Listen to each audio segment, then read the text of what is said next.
waiting for a couple of the members of the first panel. They are on the way up because they are actually being interviewed as we speak.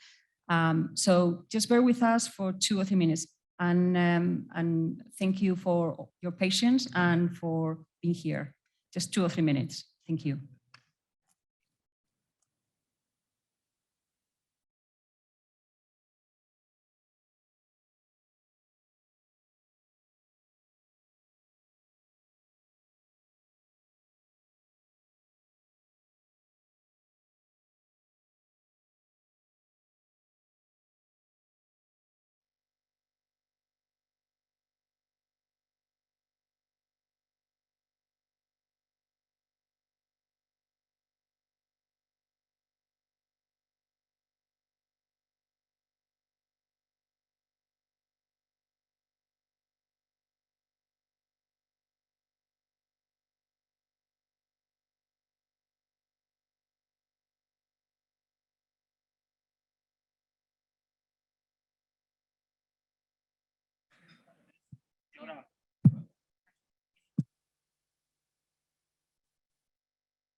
Y en cuanto hay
Okay, so welcome everyone, and welcome to IE University, to the IE Tower.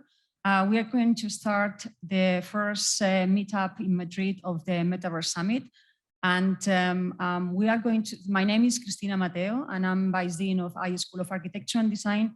And on behalf of IE School of Architecture and Design, on behalf of IE University and of our president, who will be addressing you in a minute, we wanted to welcome you. So please, let's have some welcoming words from our president, Santiago Iñiguez. Thank you for your attention.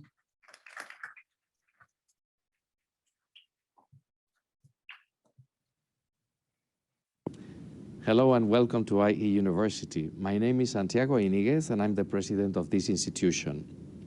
I would like to welcome you to this conference organized by IE School of Architecture and Design on the Metaverse.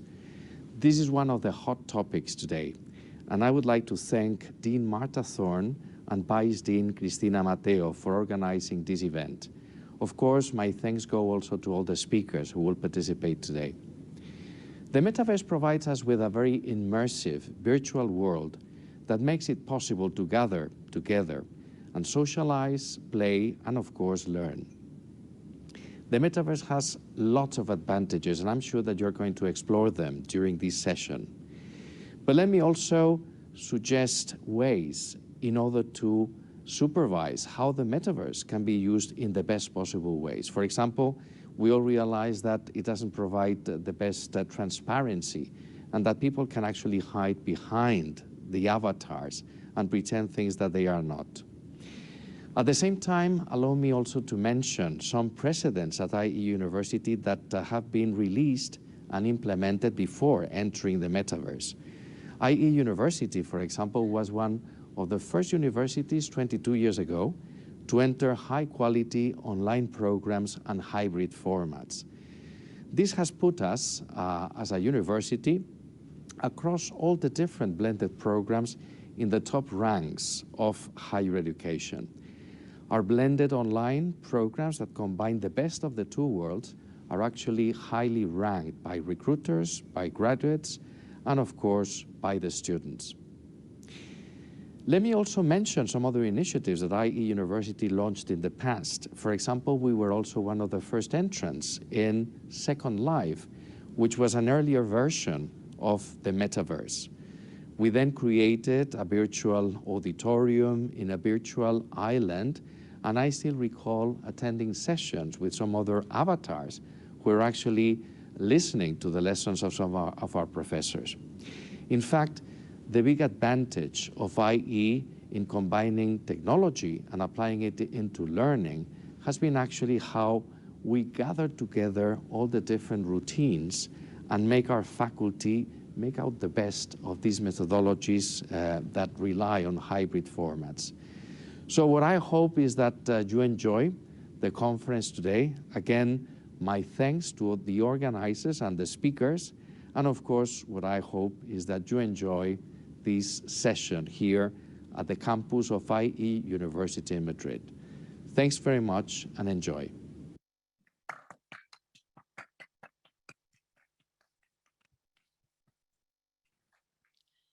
Well, very little to say or to add after the words of our president, Santiago Iñiguez, but perhaps if I can give some context about us organizing and also giving some thank you to the organizers of this event who came to us, to IE University and to IE School of Architecture and Design, and said that they were trying to organize this event in Madrid because there was a huge interest from many different fields, from the fields of entrepreneurship, from the fields of law, from the fields of architecture and design, the school that I represent, and video games.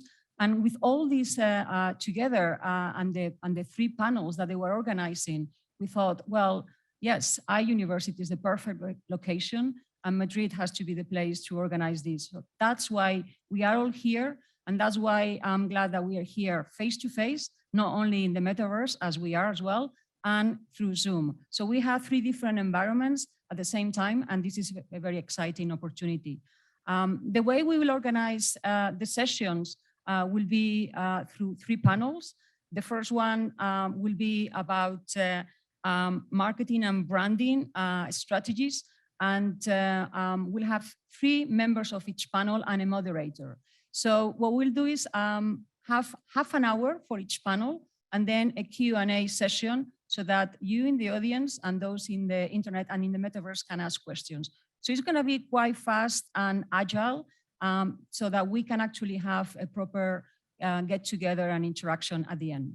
So the only thing that I am left to say is that we want to kind of take stock on the role of architects and designers. We have many in the audience here because we believe that they are the ones which are actually better placed to design this new, decentralized, perhaps immersive environment. But we will talk a lot about many different things in relation to that. So the first panel, and I would like to invite to the stage to the members, will be, as I said, about marketing and branding strategies.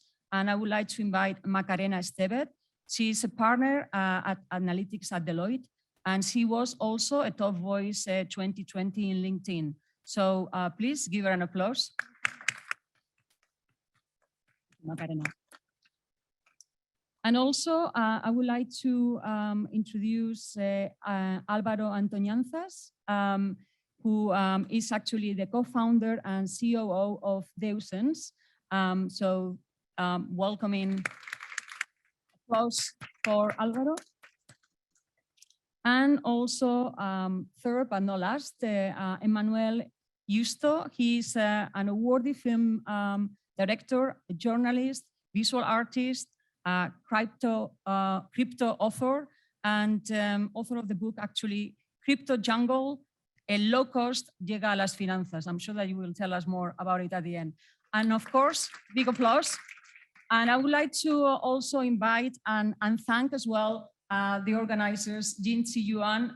She is one of the founders of Metaverse Summit and one of the creators of this idea, the one who came with Fatima Monfarat, who I'll introduce later on. They came to us to IE to propose the idea of today's event. So please, Yingzi, come to us. And she's an expert entertainer and a strategy. So I leave the floor to them to moderate and have a huge exchange. Thank you. Thank you. Thank you so much. Thank you, everybody, for coming. And thank you, IE University and the amazing team for hosting us. So I'm really happy to be here to organize Metaverse Summit Madrid, which is an amazing place that I love and with a very vivid and dynamic ecosystem. So today we have in our panel 3 amazing speakers as well with a lot of things to share, I suppose. So could you please tell everybody more about yourself and what you've been doing either before or in Metaverse? Well, as they said before, I am Macarena. I am partner in Deloitte. I am in charge of data analytics and AI. And I study the metaverse every day from a social and business point of view. I try to advise companies about the metaverse. And I see that everyone is talking about the metaverse, but it is not exactly clear what the metaverse is. So I hope that today it's going to be more clear. Hi, good afternoon, everyone. Thank you for inviting me here.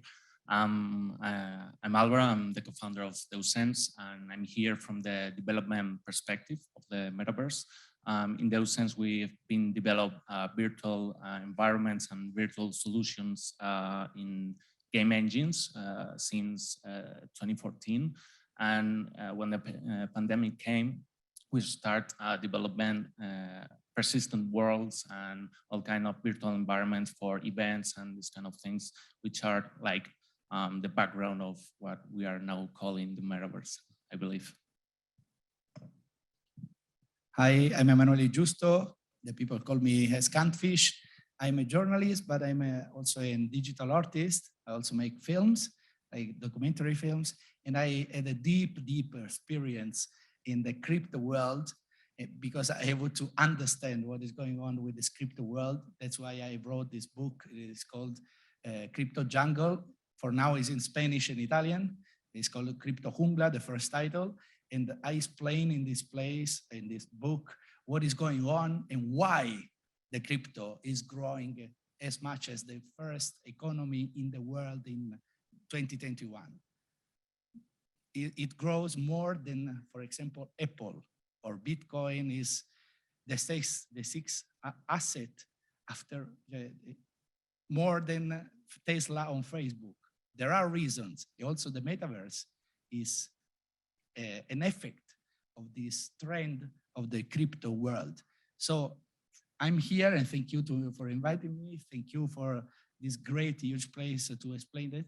I will be just to show the reasons, because there are so many social reasons why this world is growing. I speak alone. Yeah, which is why we Thank you. invited you, right? So everybody has so many things to share, but yeah, let's take the time to the story. So you have 3 different backgrounds, 3 different domain, startup and more corporate company opportunities and more opportunities for like the whole society, right? So could you tell us more about what kind of opportunity did you observe that is in Metaverse for those different 3 different kind of actors? We can change the order if you want. Doesn't matter. Okay, first of all, before answering your question, just to say that I see that everyone is talking about the metaverse, and for example, people invite me to see the metaverse, but I believe that the metaverse doesn't exist yet. And this is because the metaverse has 2 main properties. One is interoperability, and second one is persistence. And this means that the first one means that if you buy something in one part of the metaverse, for example, the central land, and then you go to Sandbox, you can bring this thing that you bought in the first virtual reality, no? And then persistence means that if something happens, for example, if you break a bottle in one metaverse in a disco, you are listening to someone singing, and then something breaks and you have here something, then someone is coming, and this is here because the metaverse is a space and is time. So for example, now is now here and is now in the metaverse, and the past is not here and it is not in the metaverse, and it is a space. And this means that if I am in one, in the name I use to these things that are today is like a small metaverse or maybe pseudo metaverse, but not really the metaverse. But if I am, for example, in II, for example, II University, and I leave this here in the metaverse, and then you come in, this is going to be here. Mm-hmm. And this is the difference with gaming, because in gaming, when you start or you enter the game, everything is in the same position for everyone. And this is not in the metaverse, because the metaverse is like the physical reality, but just digital reality. Do you want to add? I couldn't agree more about what you just said, because the metaverse is like this theoretical thing that it cannot be done with the technology today. That's a fact, actually. But what I believe and what we are actually doing now is taking this word metaverse, which right now represent an opportunity. It represents the opportunity for, in my field, brands and companies to interact with the audience in a way that they weren't doing just now. Because when the pandemic came, a lot of companies realized that their interaction, their virtual interaction through a web page or e-commerce, it was actually the same that it was in the early 2000s. I mean, text, videos, yeah, e-commerce, and that's about it. And then there is the gaming world, which is the biggest entertainment sector in terms of users, money, income, you name it. So for me, the metaverse right now is this opportunity to start taking the best things of the gaming industry and introduce it in our daily lives.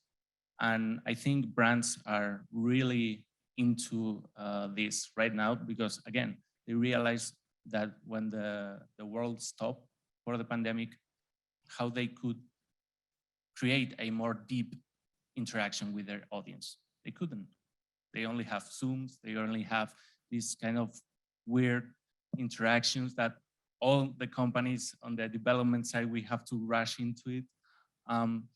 So I think this is something very important because a lot of people think the metaverse is a cursed word. It is a bad word because it is just this trend related to cryptos, which is going to explode tomorrow. So why they should, invest a dime into this? But this is also an incorrect thought because I think this is a great opportunity for everyone, for the social perspective, economic perspective. Exactly. This is the point, because the metaverse is a fantasy, a science fantasy. It was born from idea in a book known as Snow Crash. But then the idea now is so important because, for my point of view, is important for the crypto technology that is going on in the new metaverse. And the crypto ideology is decentralized. Decentralized means that we are seeing that this is not necessary to have a central server, a central administration, or a central board in the companies. So in the crypto world, the company is no more like a feudal, pyramidal organization. It's a decentralized, autonomous organization. And this part is so important to understand because right now, in these days, also Europe is approving the regulation of that. And they recognize the DAO. The DAO is also in Wyoming is law. So you can create a Sociedad Limitada, LLC, or you can create a DAO. But the point now is important here in this panel to understand is the mentality, because the metaverse is the new frontier, not just because it's like a video game and you go, this is the part that Facebook understood, but this is not the important thing. The important thing that in metaverse, you own it. This is the point. You are the owner of the metaverse. You are there with the responsibility because the metaverse, for example, Decentraland is a DAO, is a decentralized autonomous organization. So you are the owner of this space.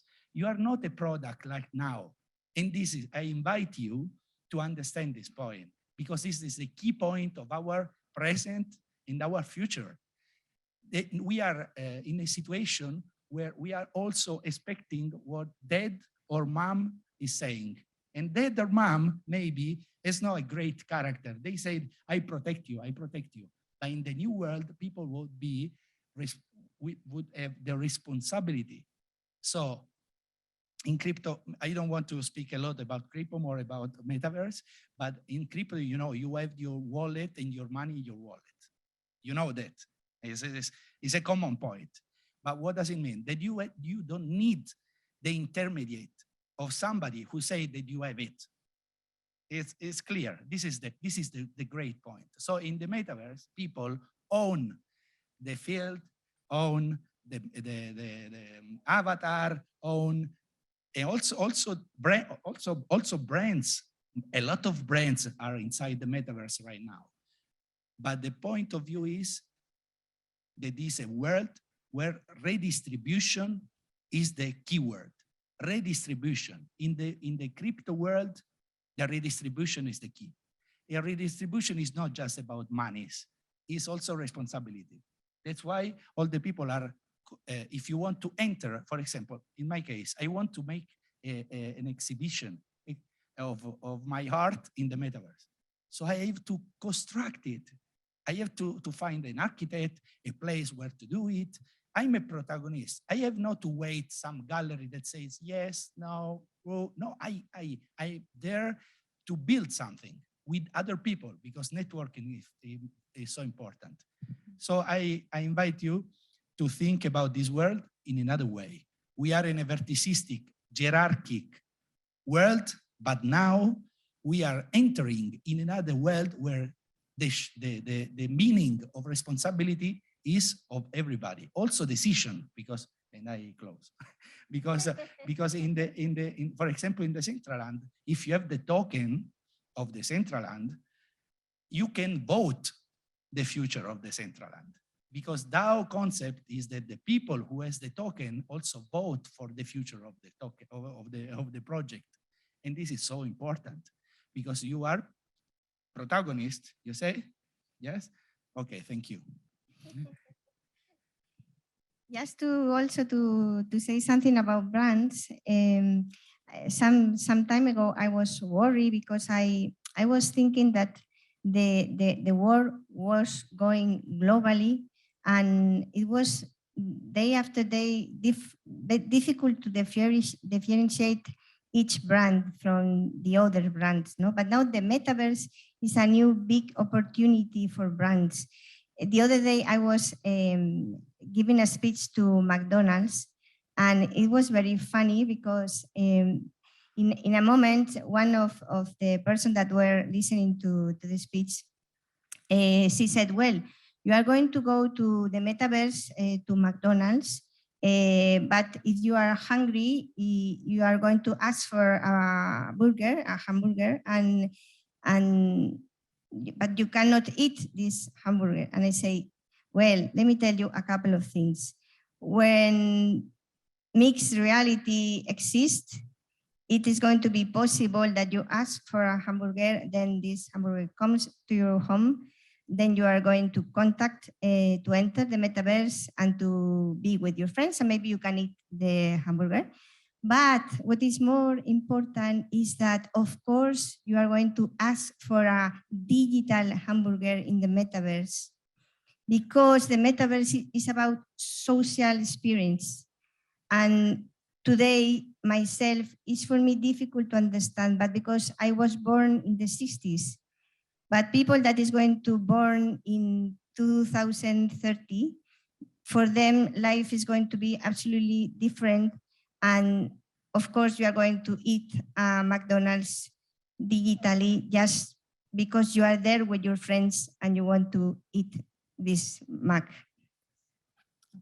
Thank you. Thank you for sharing all those great opportunities. Indeed, as every single panelist mentioned, interoperability, real-time data transfer, and also social interaction are like keys of metaverse. But after hearing all those opportunities, maybe we should talk about, the risks as well. So a lot of people, when they hear VR or metaverse, they think, okay, maybe people are gonna be just solo and in their VR headset, just playing games or something. How can we make tech a positive thing for the society, especially regarding the whole metaverse topic? Well, you won't believe this, but actually this week I have the most surrealistic phone call I had in my entire life. And it was related exactly to this, to the risk of VR. Some mom called me because her son, her 27 genius son, which has this, it's not autistic, it's the, well, in the spectrum, they say, okay. Yeah.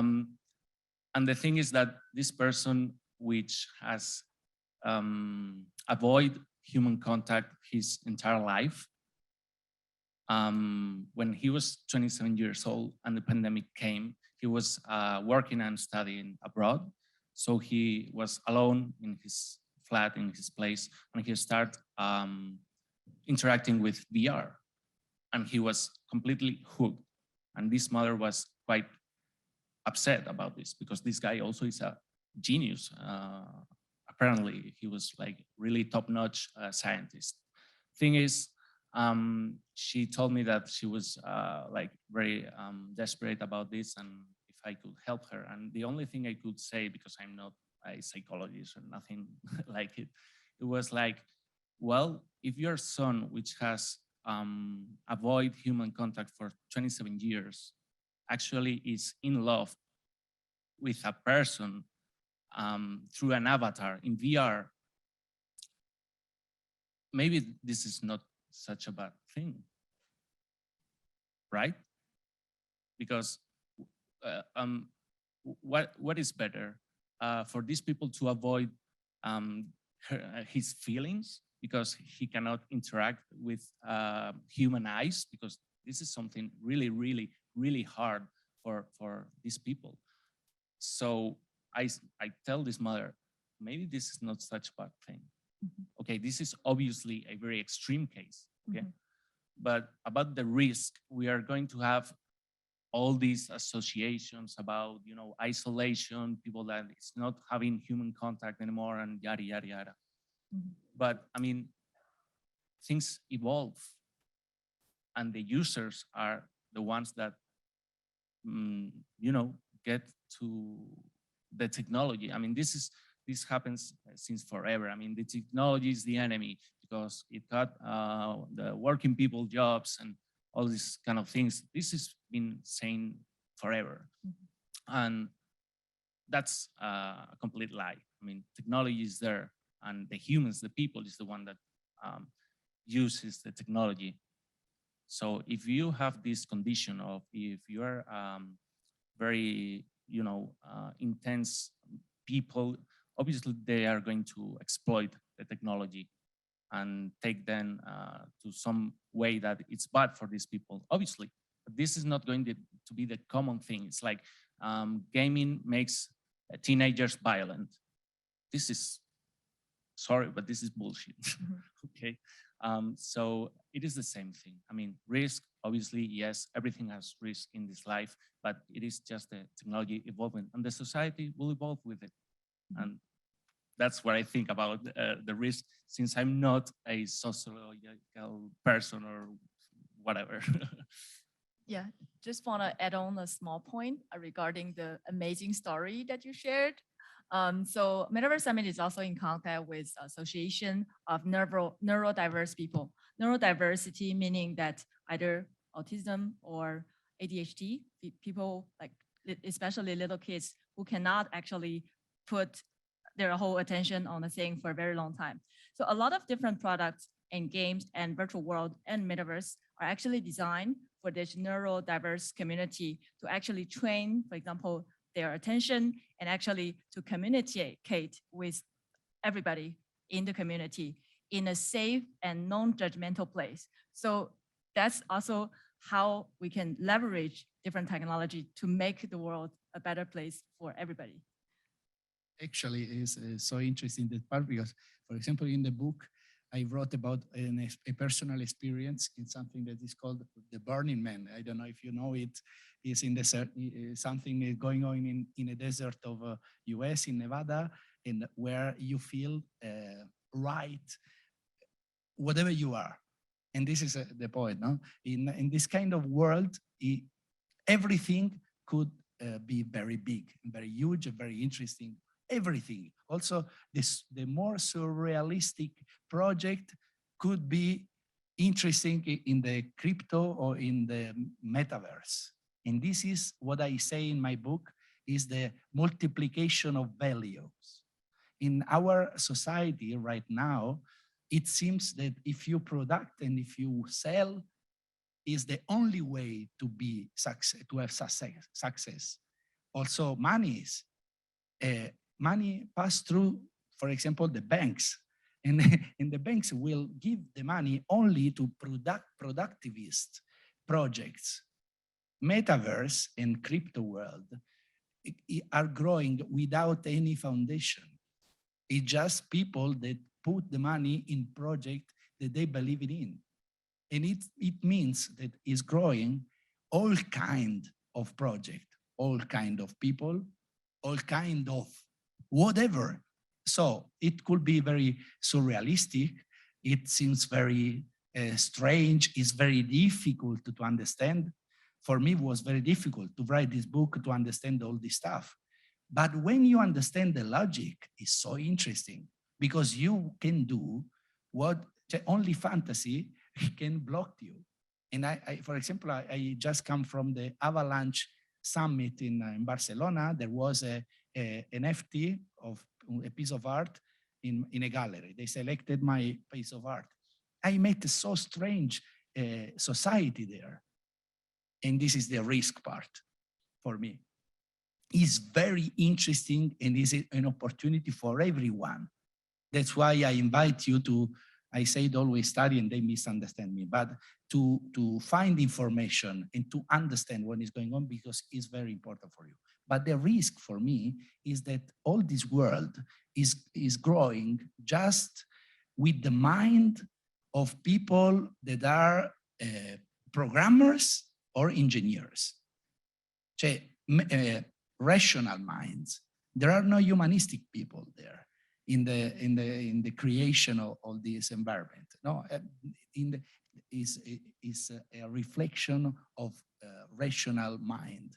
And because you have to, for example, I agree with you, but just because of the core business of the crypto world as an ideology, but now is growing in so hyper-capitalistic way. So you have to we have to take care to don't repeat the same problem of the actual system that we have. And for me, the actual system has two big problems. One is the lack of power. Moises Naim wrote a very important book about the lack of power. The End of the Power is Moises Naim. I suggest as a book very interesting. And because in this system is impossible to decide anymore. For example, the COP26 of Glasgow, in one point, very important point, as the climate change, we cannot ever a reaction of our society about something that brings us to the collapse. And this is a great point to understand that the actual system is not efficient anymore. The war is another example. It's not efficient. Who wants a war right now? It's not efficient system if few people decide with bad decision for everybody. That's why DAO and the decentralized system is so important.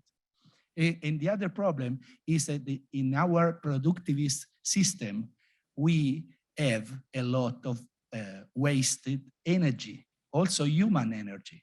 For example, there is a book of an anthropologist from Oxford called David Graeber that I suggest you. Is called Bullshit Jobs, because many people, 30% of British, as was in the book, is YouGov research, say that they are doing so unuseful, totally unuseful jobs. We are producing, but we need other things. We have to put monies and energy in other things and not just to product. Because if everybody in the world will consume like US and Europe, we need 5 suns, the sun on the sky, 5 of energy suns. So this system that we have right now is no more efficient. We have to find another system. In this another system, that this is crypto and metaverse are the manifestation of a necessity, is a system where everything and everybody could give something to society in several incredible, several and surrealistic ways. Thank you. 2 things about risk. 1, regulation. 2, ethics. Regulation, I think that the problem here, and listening what you said before, and I was in a meeting with gamers and people from law, and it was like a battle between 2 very different worlds. And the problem is that a lot of gamers are pushing this, no? And they know a lot about virtual reality and these things, but in gaming, you can be whoever you want to be, you can do whatever you want to do. But if Metaverse is going to be the parallel universe to our real life, this is not gaming, and we need to regulate things. I talk a lot with Meta, with Facebook, and they always tell me, well, you know, the regulation is always still there, very far from the present. And we try to regulate by ourselves, but then everyone criticizes this because it is not fair that we are the ones that regulate our world. No? So regulation is a key issue, and we still don't know what is going to happen. And then ethics, because today we have problems with data, with fairness, and the data in the metaverse is going to multiply a lot, because we are going not just to know where are you and the kind of things that you are buying, we are going to know where are you looking, how are you feeling. So we are going to know a lot about each person, and then we are going to do things as they do things, no? And what are we going to do with humans? Are humans going to lose the freedom, no, the possibility to think out of the box? So all these are small risks that maybe can be big risks. I don't know. Yeah, definitely. Maybe just to wrap it up, do you want to add on something for the question? So we talk about like state of art, the opportunities, the risks, and of course, involving different industries and actors, gamers and regulators, right? So maybe let's do a bet today. So what do you think Metaverse would be from like a storytelling point of view in a short future, let's say 2 to 3 years, or in a long-term future, 5 to 10 years, just to like a short description of both. Okay, so that's playing the guessing game, Definitely. right? Well, if right now is this explosion for brands to, you know, try to think in a different way, in a more gaming or engaging kind of virtual thing, I think in 5 years, it will really depend on which one wins the battle, centralized or decentralized, because that's something really, really important. I do. Yeah, probably. Yeah, the middle term is always the best thing, right? But this is something really important because we have these really big players like obviously Meta and Microsoft, which are going to invest a lot of money. I mean, ridiculous money into this to game the war, right? To win the war. But also what it is very important, and the internet put this into manifestation, is that the internet, I agree, is the people's will. And this is not always a good thing, right? Because their will, what they want. That's the beauty of the internet, you know, the freedom of the people. So regulating also this is very, it also, in my opinion, it goes a bit against the spirit of the internet, right? So I don't really know. I believe it will be a hybrid in decentralized and centralized environments, but obviously Web3, the idea is that it's running in the decentralized systems. So I don't know. I think it will be the best of both worlds, but I agree that the user will have the control, and I think that's a really good thing.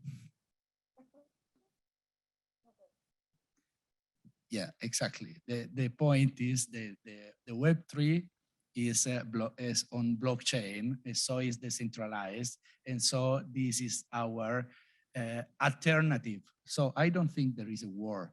Actually, is the problem also in the media. You can see always, oh, crypto, Bitcoin, bad or good. No. Bitcoin and the decentralized mentality or the blockchain mentality is just, I call it like a wheel.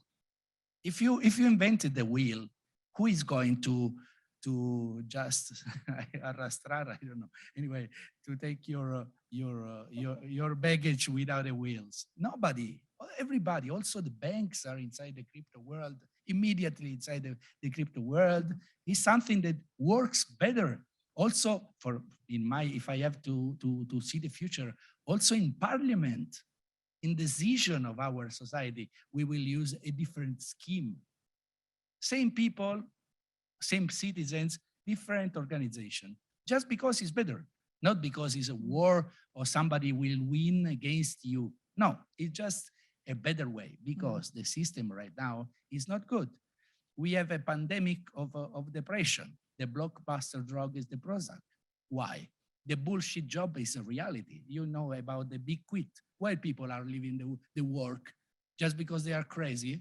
No, because the situation, the quality of life and the happiness is going down and down and down. And the products are going up. For what? We are collapsing. We have to change. It's not a decision and everybody knows it. That's why people are choosing. You want to stay in a pyramid or hierarchy because you feel good. Stay there. Nobody will tell you to don't do that. Just add a lot, tons of other people will not follow this scheme. So That's the it. future is kind of like decentralized. That is the future, right? But this is the present. Yeah, Absolutely. and hopefully present. the future as well. The It's, point, just 1 minute to explain. For example, the example of McDonald's. The interesting point of this kind of world is that you go there, the identity. This is very, very central word. The identity. In the new world, the identity is so important, but it's not a curriculum. It's just pop or pop, you said. It's our token of participation. Now, in the metaverse, you will have in your wallet the participation of the summit, of this summit. And so, in your next contact with another situation, everybody will know that you were here. yes, it's and a proof participating of, of the so the example, attendance the example you made about the McDonald's. In the metaverse, you will have a token of McDonald's, and you will use also this token in the real world. Maybe having a hamburger, maybe, or whatever. Fantastic. It is very difficult to look at the future, to imagine the future. I hope that in 1 year, at least understand the concept, at least. No. Then in 5 years, maybe to have a first version of the metaverse. Who knows if it is going to be decentralized? Of course, it is the key point, but we are full of companies that have a lot of things to sell, a coin to defend. We have a government, we have our world, and this world also want to be part of the metaverse. And if this comes, then regulation comes, and who knows, no? Then in 10 years, I believe this is going to be a reality, a real reality. And I listened to someone saying that metaverse is virtual reality, but it is also augmented reality and mixed reality.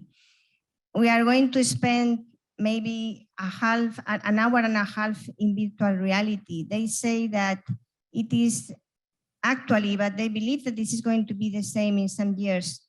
You can't spend more than an hour and a half or 2 hours in virtual reality. So instead of going to the cinema, you are going to spend a while in virtual reality. But then augmented reality is something to be part of our lives minute by minute. And this is also something that in general, we talk more and more about virtual reality and less about augmented reality. But I think the possibilities for companies and for our personal life are incredibly enormous, no? Yeah. So, but I think that in 10 years, the world is going to be quite different to the world we have today. Yeah, hopefully we are all part of building the positive decentralized future of Metaverse. Thank you for sharing all the stories and insights, and looking forward to having more projects and more books and more different companies coming on board. Thank you, everybody.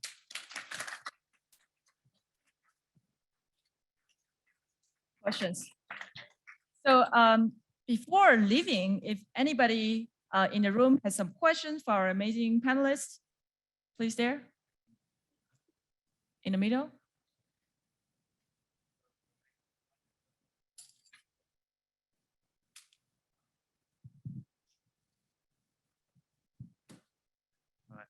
Thank you. All right. So I was saying, thank you very much for the talk. It was really interesting. For me, to the Metaverse success, interoperability between metaverses have to exist. How do you think this problem is going to be solved? Like for NFTs, crypto, and between chains? Thank you. Interoperability. Interoperability.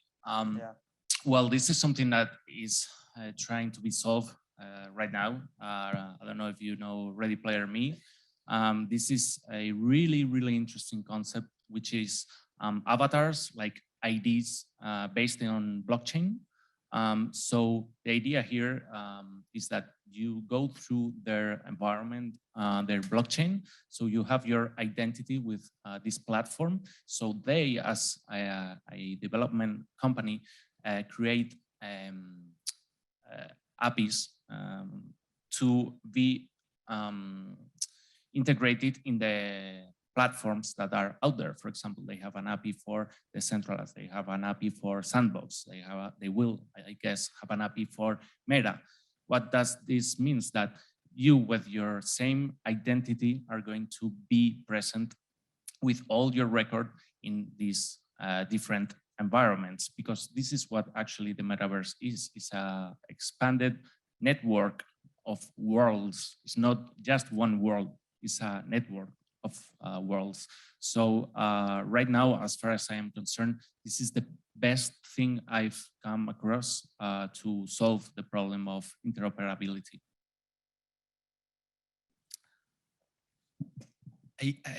Listen, in the crypto world, for example, you can imagine the crypto world as a universe. In this universe, there are constellations. Every constellation is a blockchain. And in between the blockchain, there are still problems. There are bridges, they are building bridge. And there will also internets, they call, that unify all the constellations, okay? For example, there is a huge project called Polkadot that is doing that. And this will happen also with the metaverses, the different metaverses. I think also metaverse is very different. Metaverses like Meta of the Facebook and the decentralized metaverse could be that they will speak each other in some way. But we have to wait. But we have to know also that many people every day are working, programming everything, because Bitcoin, for example, is not just a cryptocurrency and this is there freezed there. No, it's going on, it's updating every time. And Ethereum, you know, that is the first part of the revolution, is growing every day. And there are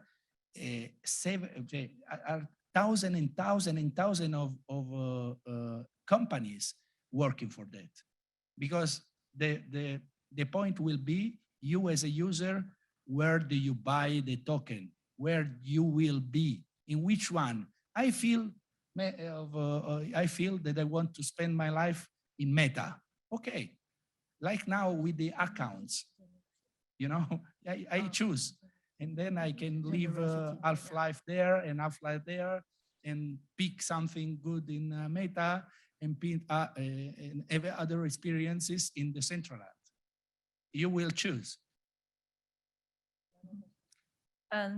Maybe we have time for another question. I was just going to comment about interoperability.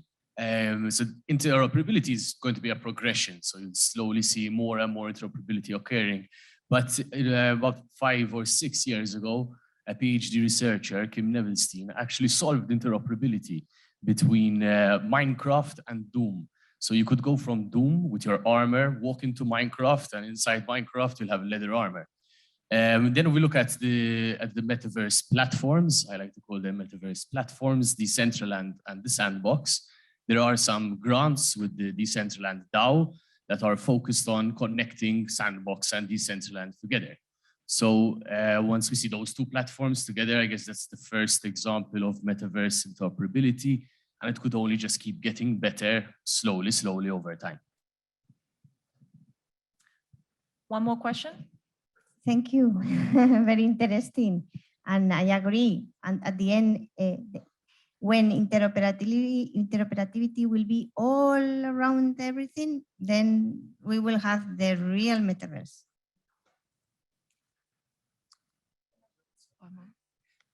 Yes, of course. Also, there is a point that to be total the inclusion of the metaverse, we should have a great computer in our house, because now if you have a normal computer, doesn't work very well. It's very slow. It doesn't work. So also the computer of users would be, I think, getting better, because it's impossible to enter.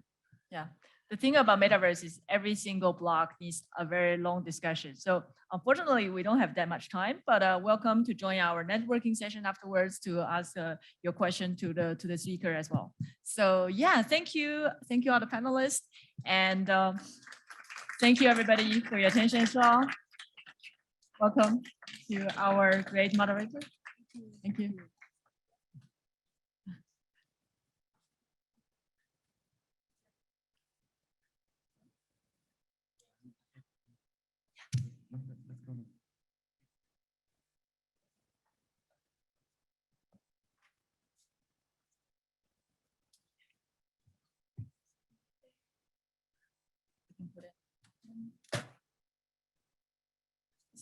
Left here. Yes. Oh, it's a fake, right? Oh, it's a kind of, oh, it has a, okay. All right. Like behind. Like on this pocket.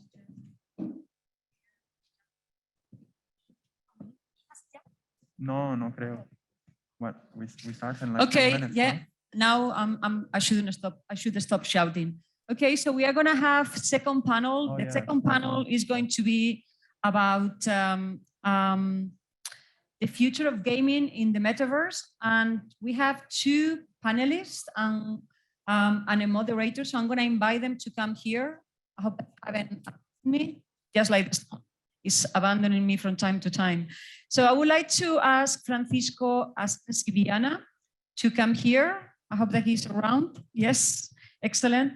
Thank you, Francisco. Please give him an applause. Francisco is a senior advisor at Spain Audiovisual Hub at the Ministry of Economy and Digital Affairs. And I'm really glad because it's great. Okay, well, what would we do without technical problems, as we said, and having the different worlds, the virtual and the physical intertwining. So as I said, Francisco is actually a great example of having people from the public sector. And this in this summit is a great to have a mixture of private and public sector together. I would like to invite as well Iskren Mitov, our second panelist. Iskren, please an applause, thank you. Iskren is actually the founder and CEO of REDSA, and that's an acronym, and that's actually a post-apocalyptic metaverse. And I believe you are from Salamanca, is that right? So it's good to have people from young people with, you know, like up and coming career, and he's been actually one of the best young entrepreneurs. So great to have both of them here. And last but not least, we have our moderator, Amin Khaladi. Please, Amin, join us here. He's the co-founder at Play, and that's a Play to Earn startup based in Madrid. So I will let them speak about the future of video games. Thank you all. Thank you very much. Thank you, Cristina and Iskren and Francisco. Welcome. I would like to start this panel by speaking to you a little bit about what you think. First of all, introduce yourselves and let us know how you got into this gaming and metaverse as a first step. Okay, so I don't know. You hear me? Yes. You're here? No. Maybe. Yeah, still push. Hola, sí. Thank you very much. And thank you for having me in this Metaverse Summit. Well, I'm Francisco Asensi, and well, I am working for Spain Audiovisual Hub. That is a project from the Ministry of Economical and Digital Affairs, but I am not part of the public sector. I work for the public sector, which is something that is perfect because I am in touch with the industry from the point of view of the government, but at the same time, I am part of the industry. So I am in the middle of both worlds. Well, I consider myself like an explorer. I am not absolutely an expert in the metaverse. I think that the metaverse is a kind of new territory, a new planet that we all are exploring. Maybe I started to explore at the beginning in the first age of the proto-metaverse when I was working for the public service broadcaster in Spain, RTV, and then we thought that it was a good idea to create a virtual world associated to a TV series. So we did it, and it was like a very, very interesting experience because we learned a lot, and I learned a lot about how things will be in the future when the users will be in 3D worlds, and they have the opportunity to interact within these 3D worlds. I will say also that for me, gaming, and this was told, I think, in the previous panel, gaming is in the middle of the entertainment industry at this time. And for me, it's the present and the future of the metaverse. And that's all by now. Thank you. Hello, and thank you for the invite. Well, my name is Iskren, and I am first of all, I am a gamer, and second, I'm an entrepreneur.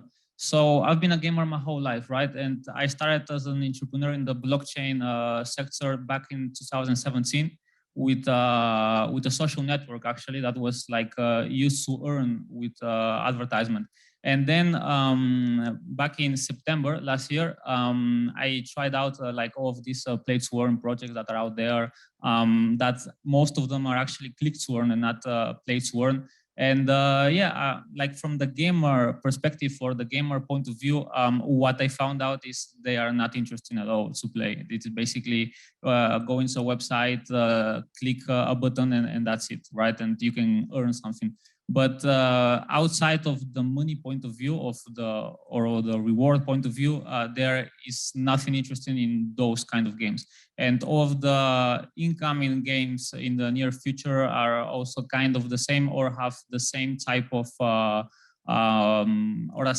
game, right? So back then I just talked with a couple of friends that are also gamers as me and have worked in the gaming sector, developing video games, and yeah, we managed to get a team of 19 people and we started a project by ourselves. And what we are trying to build actually is a post-apocalyptic metaverse that is something that is connecting multiple video games between each other and giving players the possibility of earning rewards by playing the game, but also with the NFT factor and everything, but focused not in blockchain gamers or players that only want to earn money. We are focusing it on traditional gamers. It's a free-to-play game, and we are doing it everything transparently. So a normal user shouldn't know what a wallet is, for example, in order to be able to earn rewards, right? And I think that is the future of this sector, because in order to have the traditional gamers enjoy that, join all of these metaverses and all other play-to-earn games, you have to make the solution transparent to them and not have a learning curve or an initial investment required. Super, that's very interesting. I want to catch up on the game and the earning mechanism, because as you said, we would like to see more and more like AAA games that are really interesting to the gamer to play. How do you go about the decisions in your game? So what would you define as something that is traditional gamer friendly, or rather something that is totally blockchain based and just for earning money? How would you go about that? Yeah, that's a good question. Well, traditional gamers are basically all of the video games that are out there that do not have any blockchain technology inside. So the difference is very clear. We also have a third part, which is the competitive gamers, right? Me myself, I'm an ex-competitive gamer on an esports level. And there are different type of points of view, right? The traditional gamer is a casual gamer that only plays on the free time, and his goal is just to have a good time, right? The competitive gamer is there to earn money from playing, but earn money or reputation and not money as rewards like the blockchain gamers. And then the blockchain gamers are just there for the rewards, right? They buy NFTs, they buy token, or they invest the game in the early stage, trying to obtain any kind of reward or return of investment in the future, right? So we believe that the future of this sector is the mix of the three parties, right? Something that can be a solution for, like, for example, a future esport video game that can offer solution for both competitive players, traditional, and also the blockchain gamers. So that's what I think. It has to be a mix between all of it. It has a solution for everybody. Great, thank you. And just a question that is specifically for you, Francisco, is how, so when we talk about Metaverse, now, who are the key enablers of Metaverse, or who are the key demographics that are most prone to engage with this Metaverse? Well, currently it's clear that it's the people that comes from the video games, because for them to live a digital life is something, a deep digital life is something that is normal, is their life. So for them, they are used to spend a lot of time within these worlds coming from the video games. And video games, they are no more just playing. They are also to socialize, to learn, even to get married, because people get married in WoW, at World of Warcraft. So they are used to that. Even I used to say that for many people from video games, gamers, they don't mind if we call this metaverse or not, because for them it's a thing that is not important, because they are already there. They are living that. They are exchanging things, digital assets, as they usually like. And the sample is me. Maybe I'm not the target that you are referring to, because the target is younger. But I spend a lot of time at Animal Crossing, for example. I don't know if you know that game. For many people, Animal Crossing that doesn't have nothing to do with Metaverse. But the truth is that I spend a lot of time. I built my house. I visited some museums. I go to to fashion events to other islands. I don't know if you know something about Animal Crossing. They are different islands, and even this game evolves at real time. So if it now is New Year's Eve, so you celebrate on real time that event. So it's very interesting how life is in this kind of platforms. But going to your question, yes, if we think in gamers that play at these platforms like Animal Crossing, Roblox, Minecraft, they are young people. They are the people from 16, even less, to 30 maybe. So that's the first wave of humans being used to be involved at the metaverse in the sense of having a digital life, because metaverse, it was told before also, metaverse doesn't exist. It's just a concept. It's like cyberspace. We call the internet from the beginning cyberspace, but the cyberspace doesn't exist. It's just a concept, right? How about you?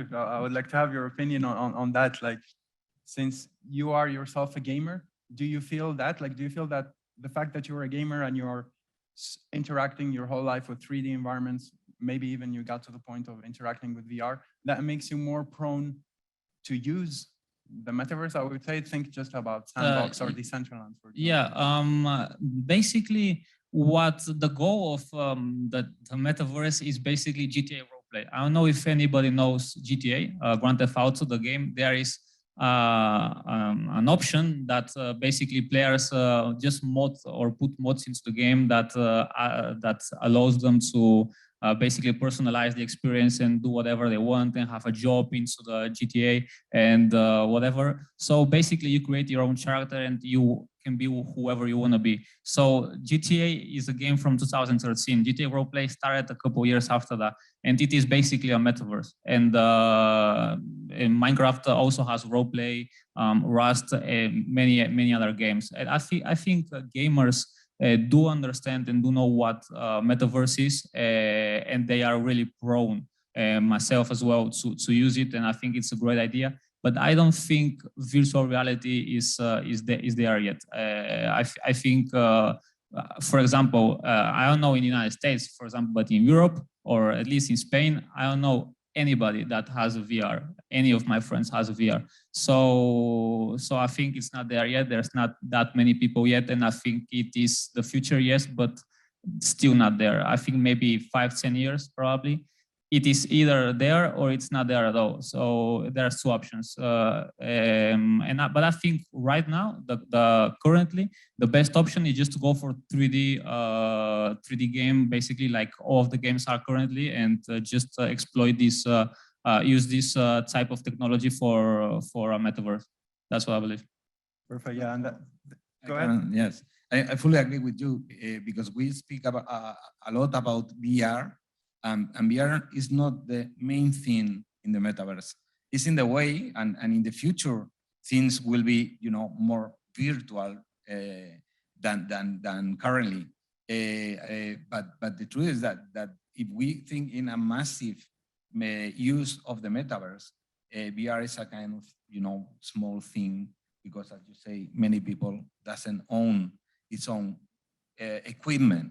So AR is more important because AR let us to get into the metaverse, or in some features of the metaverse at this place. I can access to different things. And in that sense, it's very, very interesting.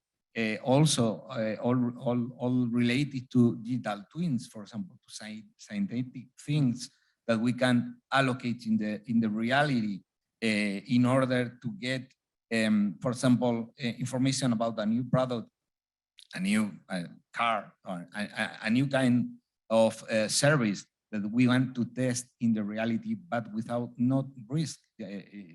We don't need, to crash cars to test its security, because we can crash cars that are synthetic, that are virtual. And this is an industrial use that is going to be very interesting. And by the way, people that is working on that things comes from video games, because the technology that is being used are game engines and other programming languages that comes from the gaming. And it's very interesting to think that, as I say, gaming is in the middle of the entertainment, but it's also in the middle of the industry, because professionals coming from the video game are very, very necessary to build what we call the metaverse. Great. You can keep that.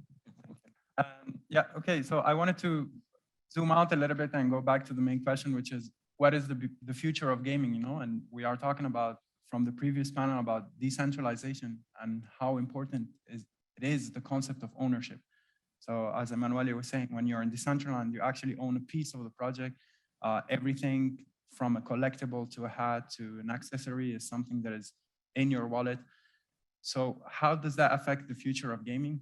First of all, for you, Eastern, as you are developing a play-to-earn game, and in general as the practicality of the metaverse and ownership of things you Okay, so I believe, yes, ownership is something that is very, very important, and that gives, if the player has a chance to own something that is in the game, it's way better. And it's a motivation also for the player to earn it or just buy it or whatever method they use. But for me, for example, I'm not a big fan of the current metaverses just because they are made by businessmen for businessmen, right? I don't think it is a gamer approach, at least for now.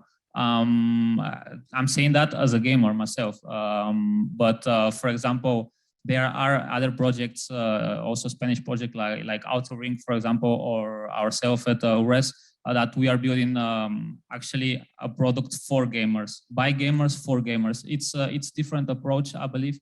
And for example, both Outer Ring and us, we are building a video game that or many video games that are integrated between each other and that have this city or place where you can just role play or talk with others and engage with others and do all this stuff. But on the other end, you have all of these business approaches that are basically, how do I say it? An approach where basically you can have land, you can build on this land, but what for, right? To business or to sell something or to show something, showcase or whatever. I think they are great, the approaches, but they are not focusing of the main users of these kinds of technology, the gamers. And I think they'll probably do in the next years because sooner or later they'll notice this, that real players don't engage or don't use that much their technology. So in order to get more users, they'll probably add this type of approach, right? More of a gamer stuff. Yeah, go ahead, please. Well, speaking about property as a general thing, property at the metaverse is is something that is very liquid, because it's not like the property of things is something that is clear.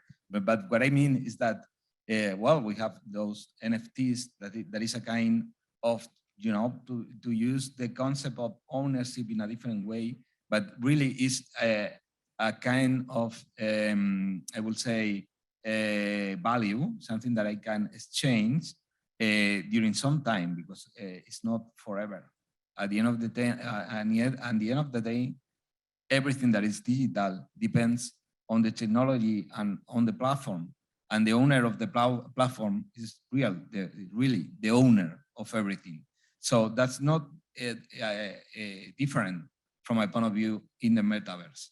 The difference is that I have the opportunity to participate in that property, in that ownership.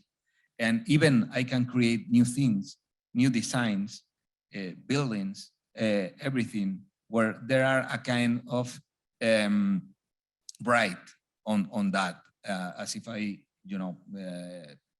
record music or something like that.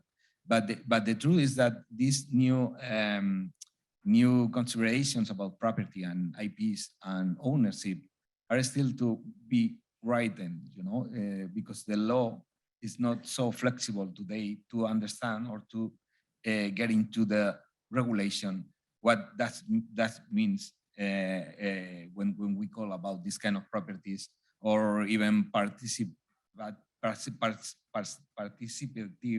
properties, maybe we can call it.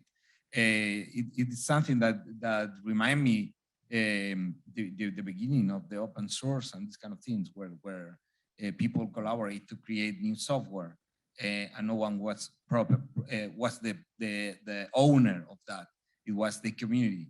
It's more complex in the metaverse because there are these new tools, these new mechanisms like NFTs and assets that are based on blockchain that make that more complex to define.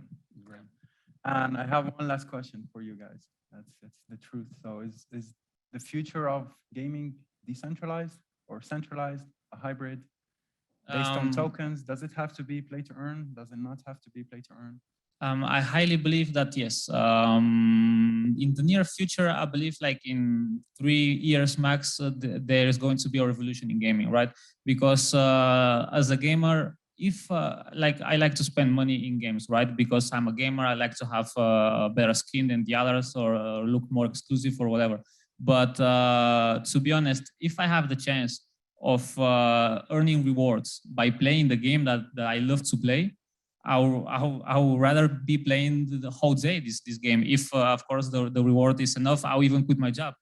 So I highly believe that this is the future of gaming. Right now, the solutions that are more popular right now or that are talked about are click to earn projects, right? Because all of the play to earn right now, they are in the making, right? There is no real play to earn solution out there yet. I'm talking about Illuvium, Star Atlas, whatever. They are still in the making. They are not a released product yet.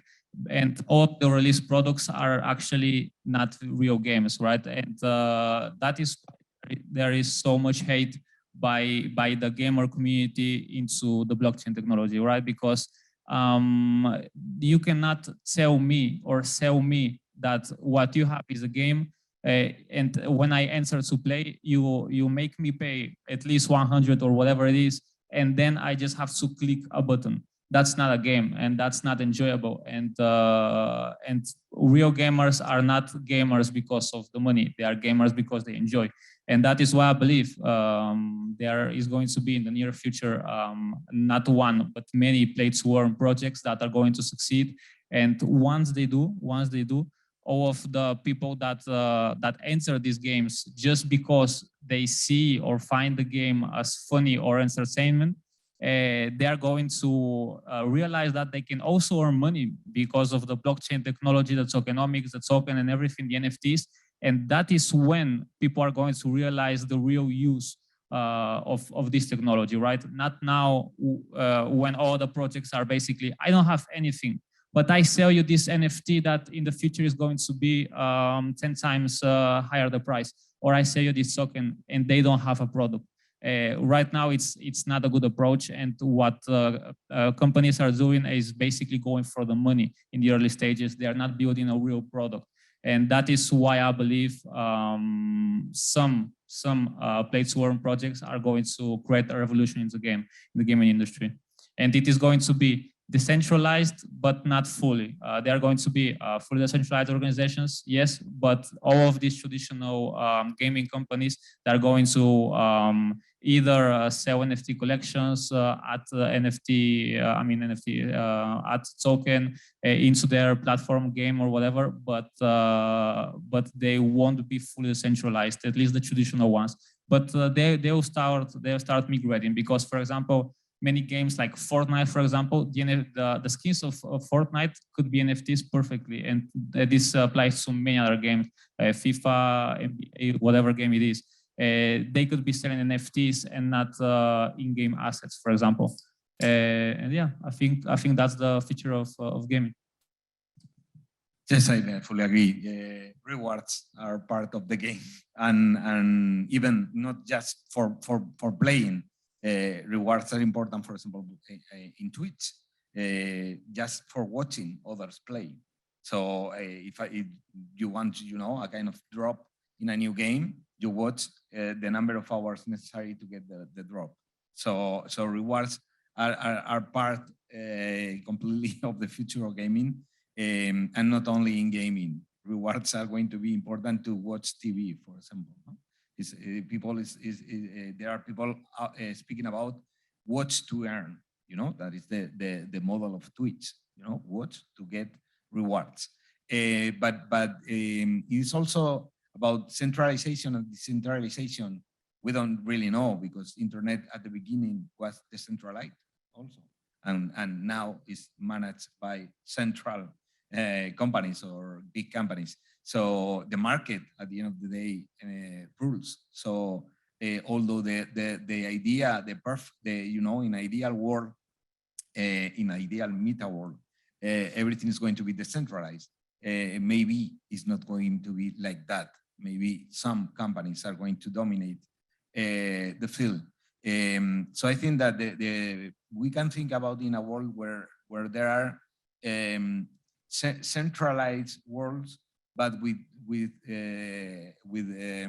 soft, I mean, with low friction. You know, like it's the case of Roblox, for example, centralized, but there's low friction. You can get into the Roblox and create your own experience in an easy way. Of course, you need to understand how the Roblox studio works to create your own game.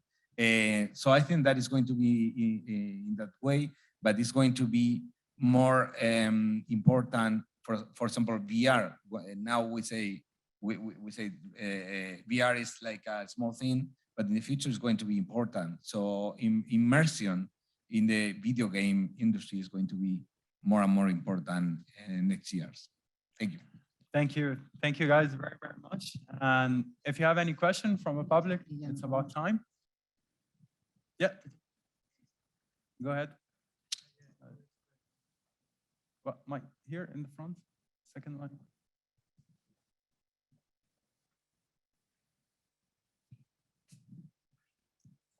Yes, Iskren. Yes, so you are building a gamified economy where we didn't mention really the economic aspect. Can you tell us more about the gamified economy you're building and the elements? The tokenomics, you mean? Yeah, all that kind of stuff. Yeah, what I mean, the differentiation, the main differentiation between a click-to-earn economy and the play-to-earn economy is the long-term sustainability about this economy. For example, there is a concept that is player-based economy, for example, that the players give actually value to the economy, to the token, and to the NFTs. And I think that is the future, right? Building something that is not short-term, like all of these click-to-earn projects that basically aim to give a lot of rewards at the beginning. And then when people stop coming, when new players stop coming or stop arriving into their game, the value of their token just drops a lot and the project disappears, right?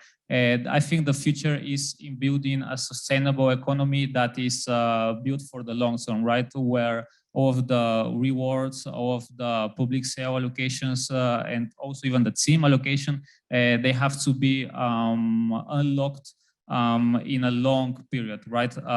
Yearly, monthly, or whatever, but in a long period. And a long period, I mean at least 8 to 10 years. I think that is the future, like a long-term based economy or tokenomic system. I will add that I don't see, I mean, there is a difference, but at the end of the day, is a crossover between gaming economy and creators economy. Because I mentioned before Animal Crossing, I can design my own design within the gaming, and I can sell it, of course. At this time, Animal Crossing is no blockchain thing, so I cannot sell you an NFT, but I can develop. It is possible to develop a game, an experience, as it's called at Roblox, and to earn money with that experience or with elements for different experiences.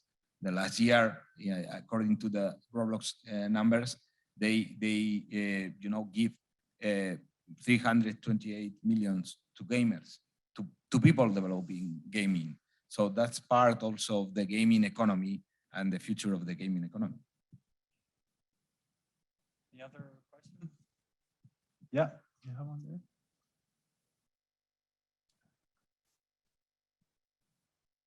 Thank you. I had a question for, is it Iskren? Earlier, or a few seconds ago, you said the future looks like vesting periods of 8 to 10 years.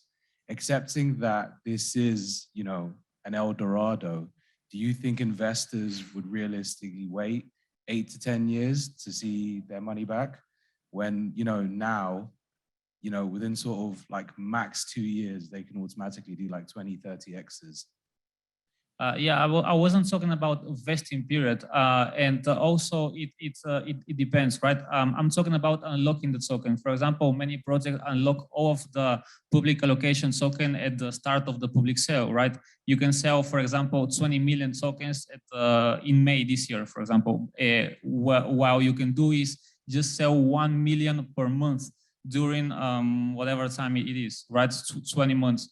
Or even control it with an oracle that depending on the growth of your user base, then you can sell more or less the next month, right? So having that, you can control the token price, not by selling everything when it is high, but in the other end, just selling less when it is when the price is low and selling more when the price is high. So you try to stabilize the coin, and I think that is the goal. And on the other side, on the investor side, I also highly believe that you shouldn't create a project and sell high amount of tokens to a particular investor, right? Because this investor is then a whale into your project, and he can basically bring all the project down. What we are doing is basically having a max amount of token that a user can buy. It doesn't matter if it's an investor or a regular user, it's the same amount for everybody. That avoids whales. Great. Thank you, guys. If Francisco has nothing to add, I would like to thank you. And yeah, we'll see you around later.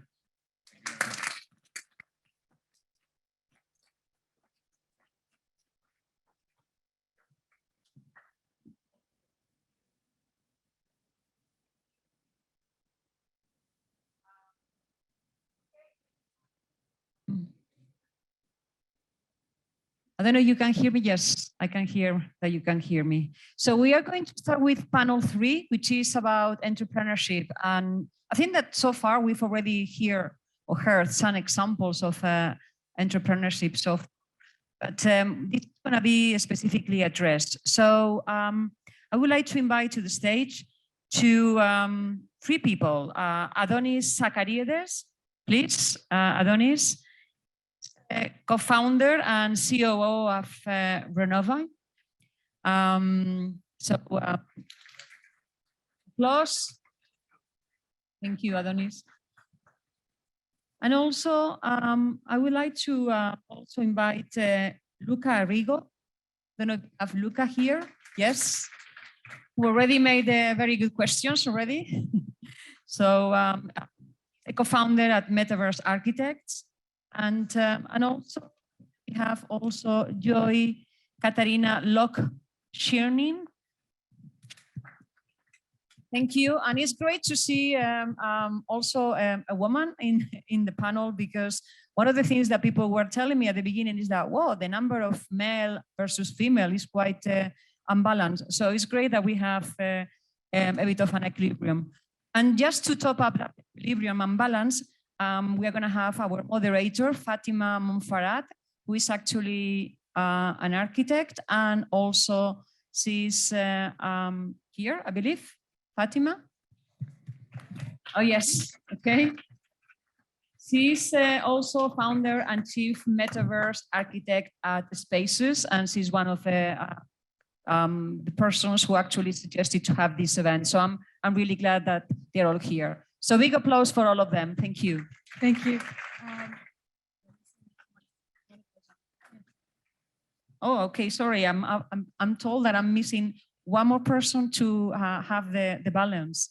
So Monica, please, if you're here. And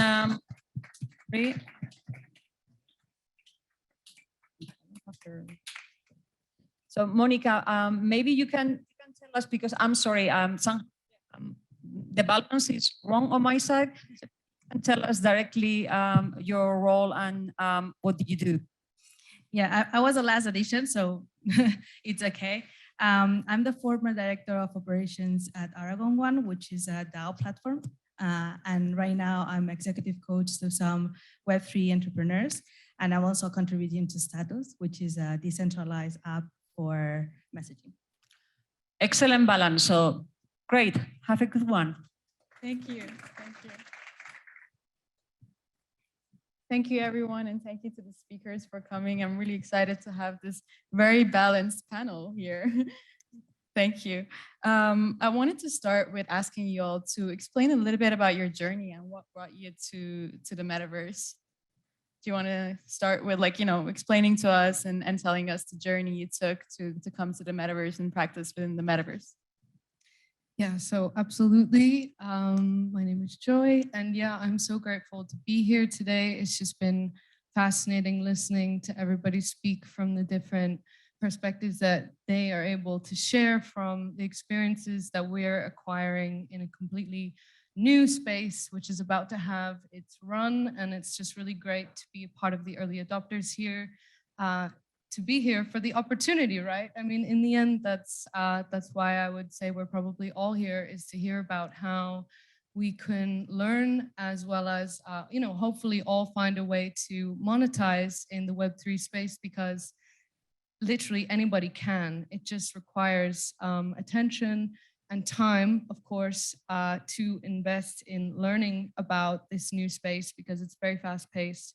And if you don't keep up with how fast it's evolving, you will also not probably be able to compete in the long term. But at the moment, it's very open for anybody to be a part of this. And I can definitely say, as an entrepreneur who was in the physical world, who then saw the opportunity of what Web3 was able to offer us as a brand, to also evolve with the times, which is something that we all need to do. We always need to continue to evolve, otherwise we'll just not really experience any progress, and that's definitely not the way to build a sustainable future. And so, yeah, looking forward to answering the questions. And yeah. Awesome. Hi, everyone. So Luca, like many young people, it took me a while to figure out exactly what I want to do. Maybe it could change again in the future, but I started out doing just normal Web2 businesses in e-commerce. I had an events company as well. At university, I studied pharmacy, so nothing to do with tech. And I think I just want to bring that up because I really hope that maybe there's some more young people in the audience who feel like blockchain can be intimidating. And just to break that kind of stigma, that it is accessible if you put in the time. We all have different skills. My skills are not programming. My skills are more to do with people, with marketing, with sales, with building a business. So I do hope that more people do come into the space, even if they're not from the tech sector, because there's a lot of different people needed. But I got into the metaverse mostly because of the pandemic. When the pandemic hit, I made a Minecraft server, invited 550 universities around the EU to join this Minecraft server, and we had hundreds of people coming in to play and hang out. So when I then found out that there's something called Decentraland, I immediately recognized that this is something that I'm going to enjoy, and there's also a business opportunity. So I had no money. I couldn't go and buy land and just start building some kind of experience. So instead I thought, what kind of service can I provide to the people who own the land, or to companies that want to get into the metaverse? Young people who have a unique perspective on this technology. We're born into it. We automatically understand that it can be useful. It can provide opportunities. So I just want to encourage a bit more of that. Thank you very much. And thank you everyone for being here, by the way, and the amazing panels that we had up to now. I'm learning as well, like everyone here. I'm gonna share a quick story of what brought me into the metaverse. Here comes the pandemic. I'm stuck in my house with my brother. We have nothing to do. I live in London, 10 million of people, and I'm just me and my brother, right? And here I am, I'm in Spatial, which I think is somewhere over there. They were showcasing it. And I find myself speaking with people about the metaverse and NFTs in Miami, in, I don't know, anywhere in the US, in China, and suddenly I'm just hooked, okay? And then I'm like, what do I know? What experiences do I have, and how can I provide a service to this space that is really interesting to me? And then I just look around the room, and it's my brother sitting, right? So I'm thinking, we know about architecture, we know about blockchain, let's bring it to the space. Let's do something about it. And then we just took action. And then we found the correct people.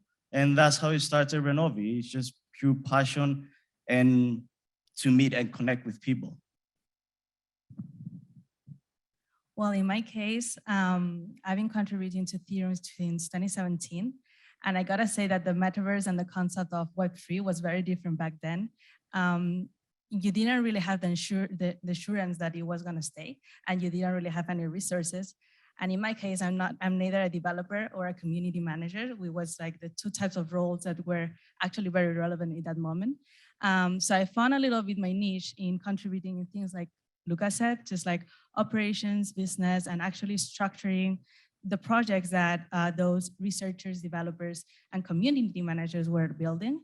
And ever since I've been contributing to the space. Previously, I was contributing to the DAO space, so more into governance research. And right now, I'm more contributing into the general decentralization concept to a messaging app and just like doing more like the applying the DAO concept. So not really committing to one thing, but contributing to different communities. Thank you guys. Thank you for sharing your stories. It's always so inspiring to hear from all of you and how you made your journey to the metaverse. I can so relate to all of your journeys. I've had a pretty similar one to that. And catching up on that, I wanted to ask you, Joy, because I know that you're not just an entrepreneur, but you are a serial entrepreneur. And what I wanted to ask you, and I think that's something that everyone here is going to be curious about, is how do you best manage your time as a serial entrepreneur, and how to best market your product? Thank you so much. I think that is just such an important question, which I've been giving a lot of thought to, because obviously at the start of any entrepreneur's journey, and mine started back in 2018 specifically, and prior to being an entrepreneur who has multiple business partners and working in multiple different fields surrounding specifically luxury goods and the world of fashion, as well as art, and many different services which come with that, including consulting. And I could literally keep listing what I do, but I really want to get to the part where I actually add value in communicating about how I, starting as a solopreneur, had to break down how to manage time efficiently. And for the sake of this panel presentation, I thought the best way to break it down would be to look at it from 3 points, which I say need to be in balance in order to achieve the outcome of good time management. And the way that I would break it down is you need your tools, you need your team, and you need to make sure that you have yourself in check in that process, because it all kind of, I guess you could say, snowballs off from the other. But to start, at the core, the part that you can control the most is yourself. And most importantly, I think that you need to be honest with yourself to really understand what it is you're doing. Obviously, for me, what was quite interesting when I completed my degree, and my background is in entrepreneurship, I completed a degree at the University of Buckingham, which is one of the few venture creation programs of its kind, offered at an undergraduate level called Business Enterprise. And as part of that degree, I had to found my own business, which is where I founded my first luxury new concept development brand. And from there, that was really kind of how I discovered how Web3 was going to benefit me as an entrepreneur in the Web2 space, was because actually it was much more difficult trying to stand out in Web2 versus Web3 as a new brand and as a startup who doesn't necessarily have the very large budget sizes that you would need in Web2, because of how mature Web2 now is, that it's like, the yellow pages, as we can refer to it. So it's much more difficult to stand out that way. But what I did during my degree was I really, really needed to figure out what it was that made me procrastinate, what it was that was holding me back from essentially executing tasks, because I didn't have anybody to delegate that to by being a solopreneur. So I literally by necessity had to learn how to first be honest with myself and figure out how to go about managing my time. Now, what makes it easy is once you're being honest with yourself and you're also being very disciplined with your time, because it does take discipline too. I'm not gonna sugarcoat that part. It really, it takes discipline to do anything well, especially when you really care and you really want to actually be there for the long term, which I do as an entrepreneur. This is what I devote my life to, is building businesses with meaningful brand identities. And, you know, I wouldn't be able to do that without a team. In the bigger picture of things, you know, you can start with a great idea, but without a fitting and good team, again, your startup is probably just not going to have a chance to really evolve in the long term, because unfortunately, the organization's team is, you know, is the make or break of a business. If there's toxic behavior in an organization or a group or so on, or just there are certain individuals who just don't manage to communicate or resolve problems in a pragmatic way, and to remove emotion from business, because really it just does not have a place in the business place in the interest of efficiency. And so you first deal with anything that you need to resolve within yourself and just have that honest dialogue so that you can then go out and actually attract the team members that you need, because you know what you're looking out for. You know, okay, this individual will work well with me because they're able to also relate with me on these points about, let's say, time management, where, you know, they got over their procrastination or whatever it is that is just not balanced in their life, which they need to resolve, like maybe they're not having good sleep patterns, or, you know, whatever it is that causes someone to kind of self-sabotage themselves in the interest of trying to build something. I think it's really important to first focus on what you can control, which is yourself. And from there, then find that optimal team. Of course, the easy part in this equation is that we are just living in such an advanced time that there are endless tools, which are very valuable tools to help you manage your time. We love Miro, for example. We love Asana. Trello's good too. You know, we use Google Drive. We kind of use a combination of everything. There's not any one right formula of tools, but there are tools nevertheless, which I suggest embracing. Of course, I love to write lists as well. I think that for me is a really great way to also memorize what I need to do, is that procedural process of actually writing something out. I feel like it works for me. If it would work for anyone else, I definitely think lists help. But of course, a tool is not useful to anybody if you don't have whatever it is within yourself still remaining unresolved. And so once you get all of that sorted, the fun part about any product in any business, whether it's a service product, a digital product, you know, a metaverse, whatever your business may be, whatever your service may be, you need to market yourself, because otherwise the world is not going to know about you. If you're the most incredible product on the planet, you're not really going to be able to convey that to the world if you don't try to make noise. Because, you know, who better to cheer on your own product than you? So, but doing a great job at that today, guys. Here, wearing some of most recent creations from the Sad Ones NFT collection. So, what a great way to market. I gotta represent every chance I get. You've got to.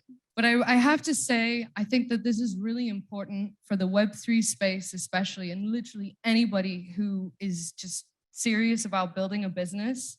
Your best friend is LinkedIn.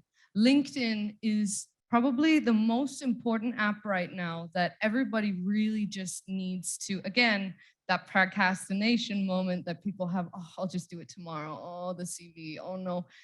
That part is what you need to catch when you're doing that and ask yourself, why am I doing this? And to try to maybe almost challenge and break that so that you can experience the opportunity. And the thing about LinkedIn, which is just the way that the community has formed in the space of Web3, and Web3, I refer to everything, you know, beyond just metaverse as well, from NFTs to blockchain, DeFi, it's all fallen under that, you know, that category, you know, the parent category of Web3. And everybody there is on LinkedIn. And anyone who's actually working for any company right now that's even like remotely like worth mentioning, they're on LinkedIn. So if you are not taking your profile serious on LinkedIn to at least make sure it's well presented, you're really missing out on a way to connect with relevant people in your market rather than just praying. And I'm not saying that the volume element of getting reach through things like YouTube ads and Instagram and so on isn't valuable. It absolutely is. You need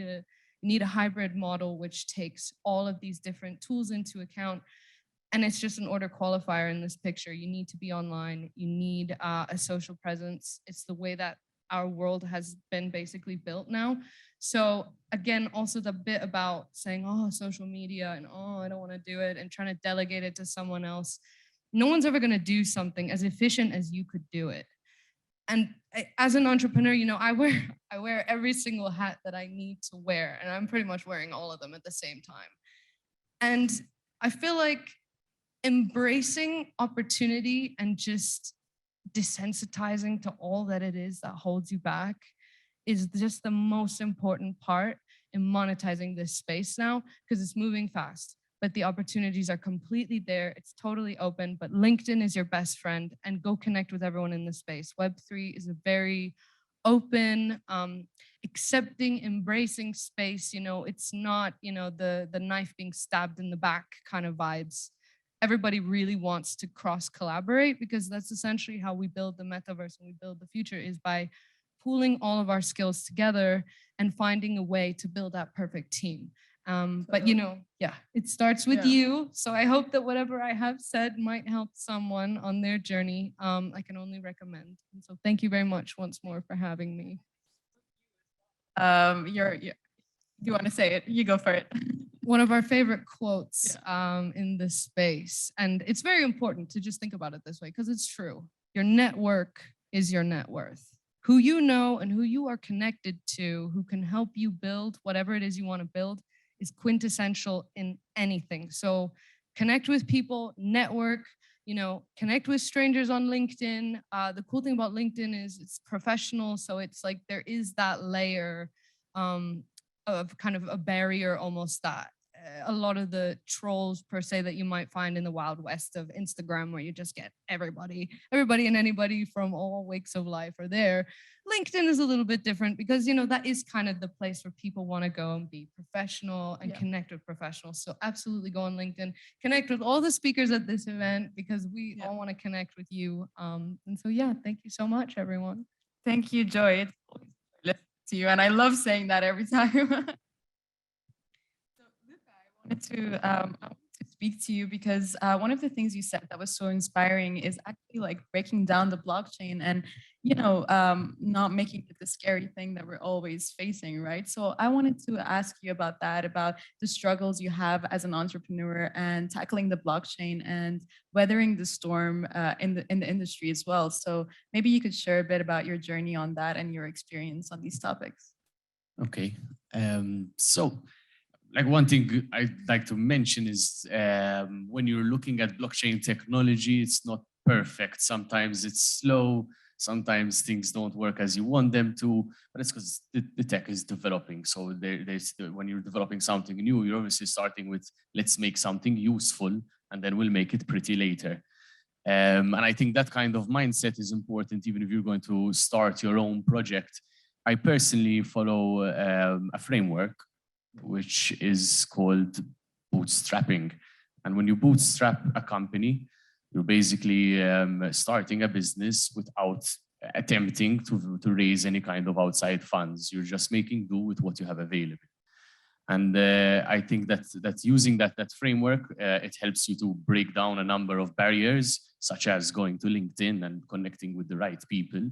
Because one thing that this book by Pieter Levels, Maker book, really puts in is that you need to be fast. You know, when you decide we're going to start a company, you should be able to go from idea to MVP in like 30 days. And if your MVP is just a landing page explaining what you're going to do, what you're about, and has an end goal to start building a mailing list, that's enough to already get going from the get-go. So when I look at even blockchain and Web3 and Metaverse, I think that we can apply this bootstrapping pretty well. If you have any kind of idea, basically when you're bootstrapping, you're starting with the idea. So then you're going to move on to building it. Once you're done building it, you're going to move to the launch phase. And it's at the launch where you need to be as resourceful as possible. You need to look for opportunities to speak about your product, get your product in front of the right people. And for me, that place was Discord. So I started out in Discord. I had a really, really bad website when I started out. It was literally the template from WordPress for architects. And I still made sales with it. So, it's not always about let's perfect everything about my business before I start pushing it out there. If you're solving a problem and you actually have a use case, it doesn't really matter that much if things are not 100% refined, because there's people out there who need you. And Discord for me was a place where I had a chance to meet a lot of the people who were early into the Decentraland. And it was just by repeatedly turning up, on a daily basis, both to socialize, to ask questions, to give advice to other people, that over time I started making friends and getting work from people who kind of respected, admired, or just appreciated that I was giving things a shot.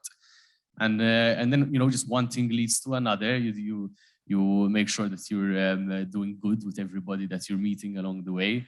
You're kind of practicing good karma, where you're giving as much as you can without expecting anything in return. Over time, that builds up, and things do start coming back your way. And you'll be surprised how doing something kind for somebody, 9 months down the line can really move things along. Eventually, I was introduced to the founders of Decentraland, and they started to send clients my way.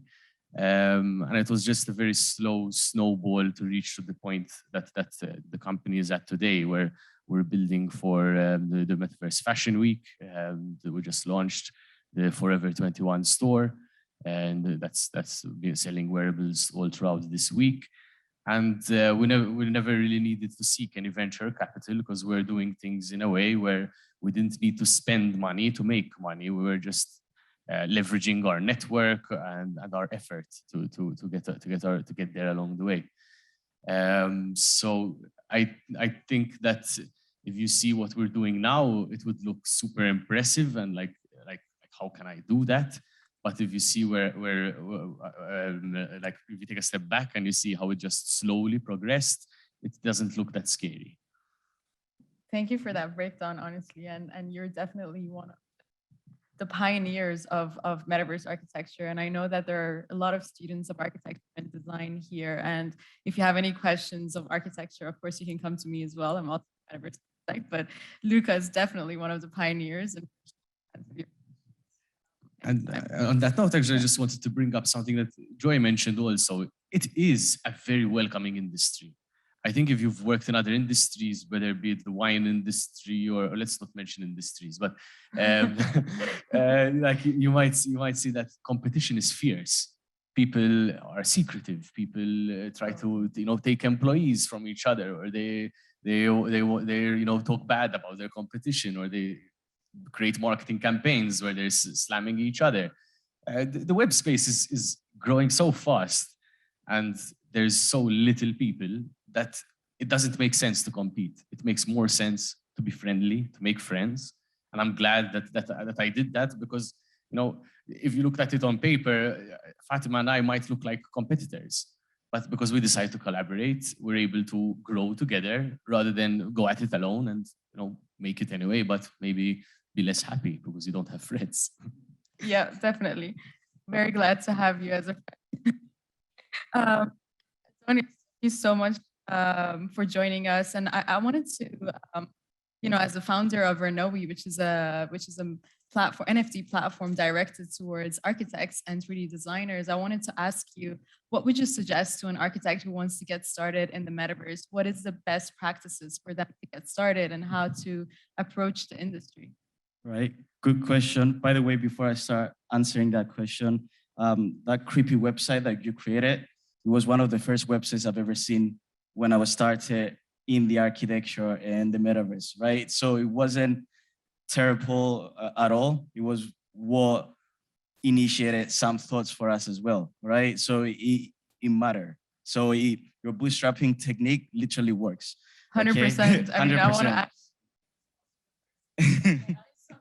to Exactly. So now when it comes to architects and how to enter the space, I think I will echo what everybody said on the panel, and it's the fact that in the simplest way that I can put it is get involved, all right? And I think that's what you guys have said, is like get involved on Twitter, get involved on Discord, and it's as simple as that, and ask questions. And to tell you again a story, because I really like stories, the lady that we were talking about yesterday that actually got a job with you, Fatima, Yep. right?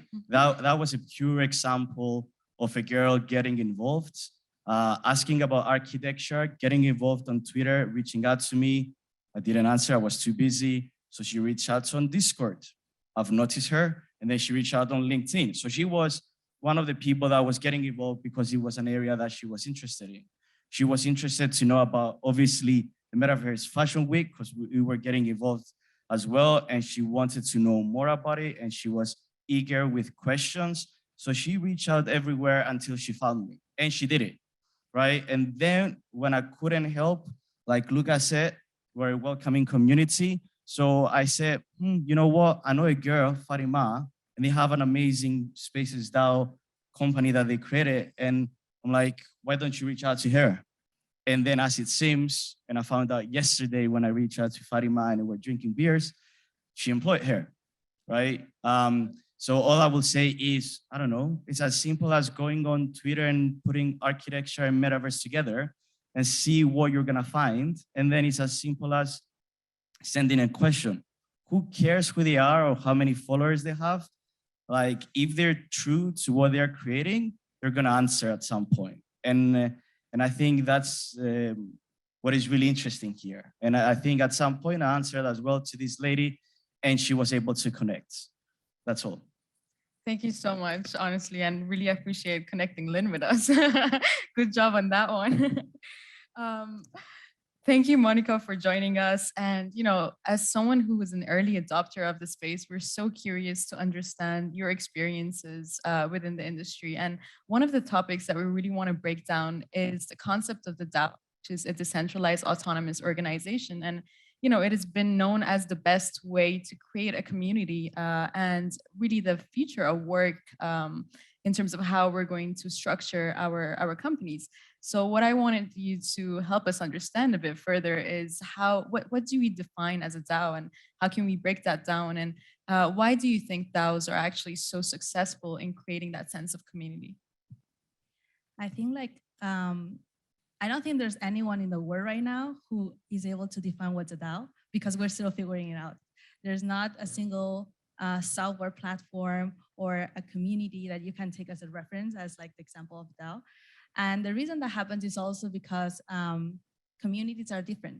And if DAOs represent communities and ways that communities interact with each other, it's hard that there's like a one definition for it, right? So if I think about like what I would tell people of the difference between the communities that we see on Instagram, the communities that we see from gamers, for example, or physical communities as well, from DAOs, I think like the main difference is that the DAO is kind of the algorithm that defines how people are going to be rewarded to be part of it. And to connect it with the concept of a business, for example, businesses are some sort of DAOs, but they're like closed DAOs, where the board or the shareholders are the ones who are coordinating how people get rewarded and who enters and exits the DAO. So in a DAO, which is not like a centralized company, the difference is that instead of having like a company structure, you have more of an economy structure. So your IP and the people that you employ are not really like what defines your value or your product or your clients. They're all part of that economy, and everyone gets rewarded to be part of it. from that basis, you can set all sorts of incentives. You can set all sorts of governance structures, and you can set all sorts of purposes for the DAOs. You have examples in the Web3 space where DAOs are for decentralized finance. So like Yearn Finance was created at the beginning from one person that co-founded with another person, and they were the central part of that DAO at the beginning. But then the community grew. They decided that they didn't really want to get involved anymore, and the project still exists. And there's like a whole team managing people ops matters. There's a whole team building new strategies for decentralized finances. And they're all like coordinating among each other with the incentives that were set in their different governance proposals. You also have like examples of DAOs that are for solidarity reasons. So there's like GiveEth or the token engineering community. Both of them are people that they just like gather people together. So the traditional volunteers that we understand, it's like, okay, so now that in this case, instead of like, we're creating a decentralized finance product or we're building something together, here it's just like giving something, giving a skill, promoting an article, or just like helping another DAO with conflict resolution. And just to like contribute whatever you can contribute, we will reward you with the token with the DAO. And that slowly, I've seen like DAOs like One Hive that was actually founded by a colleague of mine at Oregon. Like I joined One Hive like 3 months ago just to check out how was the community going. And I participated in a call, and they asked me like how I got to know One Hive. And I was like, yeah, Luke was like part of the Iron One team. And the answer from the guy was like, oh yeah, Luke is a nice guy. And I was like, oh, but Luke is the founder of this whole community, this whole DAO. Like, how come like your only answer is like, he's a nice guy? Because he's no longer part of it. And like kind of the DAO outgrew him in a way. And that's the whole point. That's what happens with economies. Like when you think about the European economy, of the American economy, it doesn't really depend on a specific government, or it doesn't depend on specific people having specific nationalities. All those are liquid, all those change over time, but there's like a governance system, whether that's democracy or whether that's like the currency, that kind of defines how this economy is gonna work and it's gonna reward people at the moment. And I think that's like kind of a long definition of a DAO. But like to bring in more from the abstract level and definition level to something more tangible, a DAO at the end, it's a community. So in order for you to build a DAO, don't think about like building a DAO itself, think about building a community, getting people together to contribute for a common purpose. And from there, you'll figure out like how you want to reward people, how you want to make decisions together, and what tools you want to use. I will also strongly recommend people not to try to reinvent the wheels. There's like tons of tools out there to coordinate. And also probably you don't need to use all decentralized tools for your community, right? So there are decentralized messaging apps. There are ways that you can create your token and grant it to people, but people still use Discord because it's the most comfortable way for you to just like interact with your community. People still use Twitter because it's the most comfortable way for you to broadcast news and engage with people outside of Discord. So just like also think about like the first thing that I said, that nobody knows what a DAO is. It's very early. So also don't try to like pick your battles, and don't try to, building a community is already quite hard. So don't try to like reinvent things that are not part of the core of building a community with a common purpose. Fantastic advice. Thank you so much for that. And thank you to everyone in the panel. It was really like lovely listening to you all. And I want to open the floor to any questions that we might have here or on Zoom or the metaverse. Thank you. Hi, thank you all for that. I'm actually a fifth-year architecture student, and something we have really been focused on has been sustainability. And this isn't something just architecture or design focused, but the whole world is tackling this, and entrepreneurship plays a big role in all of that. What new dimension do you think Metaverse can open, or if it can open, for this issue?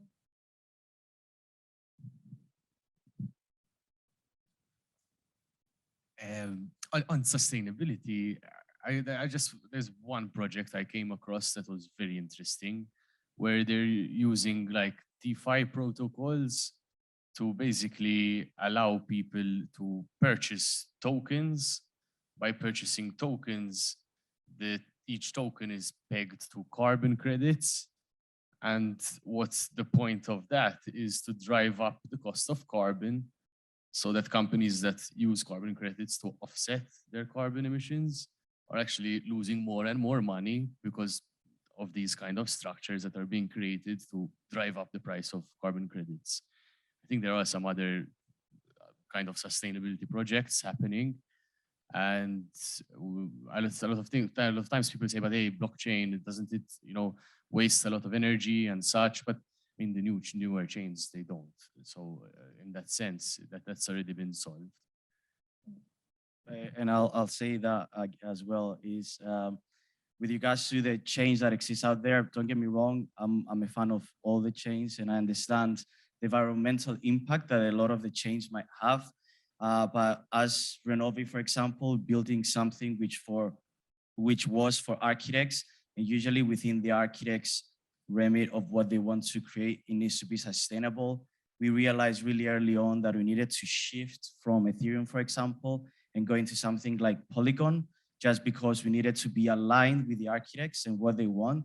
Even if we are within the digital space, we needed to be correct towards the architects that are out there. So that's why we went with Polygon, and that made our project more sustainable, and that made our project being embraced by the architectural world, and then more people coming to ours. And I think we should fix where our energy comes from as well, rather than think like, hey, it's the problem of the blockchain. We should fix, the power stations. Yeah. And I just want to add on to what you guys have said, because I think sustainability it comes from different perspectives as well, right? So one of the things we try to look at a lot is the carbon footprint of these technologies and the computational power it takes. A lot of people are working from home and work remote, and this virtual trend, like this digitalization of our lives, actually really helps the planet as well, because you're not really traveling as much, you're not having your routine, a day-to-day routine of going to work or whatnot. So you have to look at it in the whole perspective of things as well, like taking into account all the different factors that contribute to climate. Yeah. And I think I'd add just one more detail here, because it is relevant to any like design student, whether it's architecture, whatever your specific focus is, especially if you're focusing on kind of 3D, is that we are at a point now where the 3D modeling softwares that are available for us to use as entrepreneurs to basically showcase our products to the real world, all of a sudden has this amazing opportunity to do so first digitally before then needing to go through a production run per se. I mean, I speak very much from the perspective of the fashion industry. And so when you think about the fashion industry and you think how much waste is incurred in production, but not just that, also the kind of amount of time that's kind of lost in the process of sampling and so on, that's something that we can in many ways now kind of reverse engineer and start with product testing first digitally, where you're literally looking at like a hyper realistic garment per se that basically looks exactly one-to-one like the product that you could buy in a shop. But the point is, when you also look at how many products get missed because they just didn't align with what the market was demanding, and you think about that waste that gets incurred also, because I mean, of course, stock is waste if you don't manage to clear it. And again, that's then, we're going to end up on a landfill or so. And that continues to contribute to a very polluting industry, basically. And I just think that through both the physical realm and the digital realm working together to create those kind of bridged immersive experiences where, garments, specifically from the fashion industry perspective, can be both digital and physical, as we call it, phygital, where you're twinning essentially an item to its digital twin. And then of course we then can decide as as the entrepreneurs, as the creators, as the visionaries of what we want that whole experience to be like, what kind of world we want it to take place in, whether it's, your own metaverse that you as a brand build so that you have full like quality control over how the visuals are, or whether you want to go to Sandbox or Decentraland, because, those are just the kind of public metaverses that you also want to be in, for the reasons of, being there, and also really like connecting with everyone else and not just only being close to your private community. And I think that there's a benefit of having both. Actually, one that you as a brand can create, which aligns with your identity, and then also still embracing where the public goes though, because it's the same as like any social media platform. If you want to connect with people in a new, much more immersive way that goes beyond just being a page and a profile picture, and like kind of more Web 2, almost like you could even say it's even more kind of ancient when you think about how like our profiles on like LinkedIn, Facebook look versus how it looks when you get to be your avatar in the metaverse and you get to connect with people, and you could maybe put together your perfect team who you meet digitally, and you're like, oh wow, I could have never imagined meeting all of these people if I was reliant on the location that I live. So you're not restricted to that anymore either. So I think that's really what it takes from a sustainability perspective, is to try to see how we can maximize at the point that we're at with technology, while still accepting the fact that there's still real physical things in the world, but we just need to come up with new practices that help us produce and incur like as minimal amount of waste as possible, and to just keep reducing that down, because we've just got a great way of finding out what the market wants and then producing. Thank you.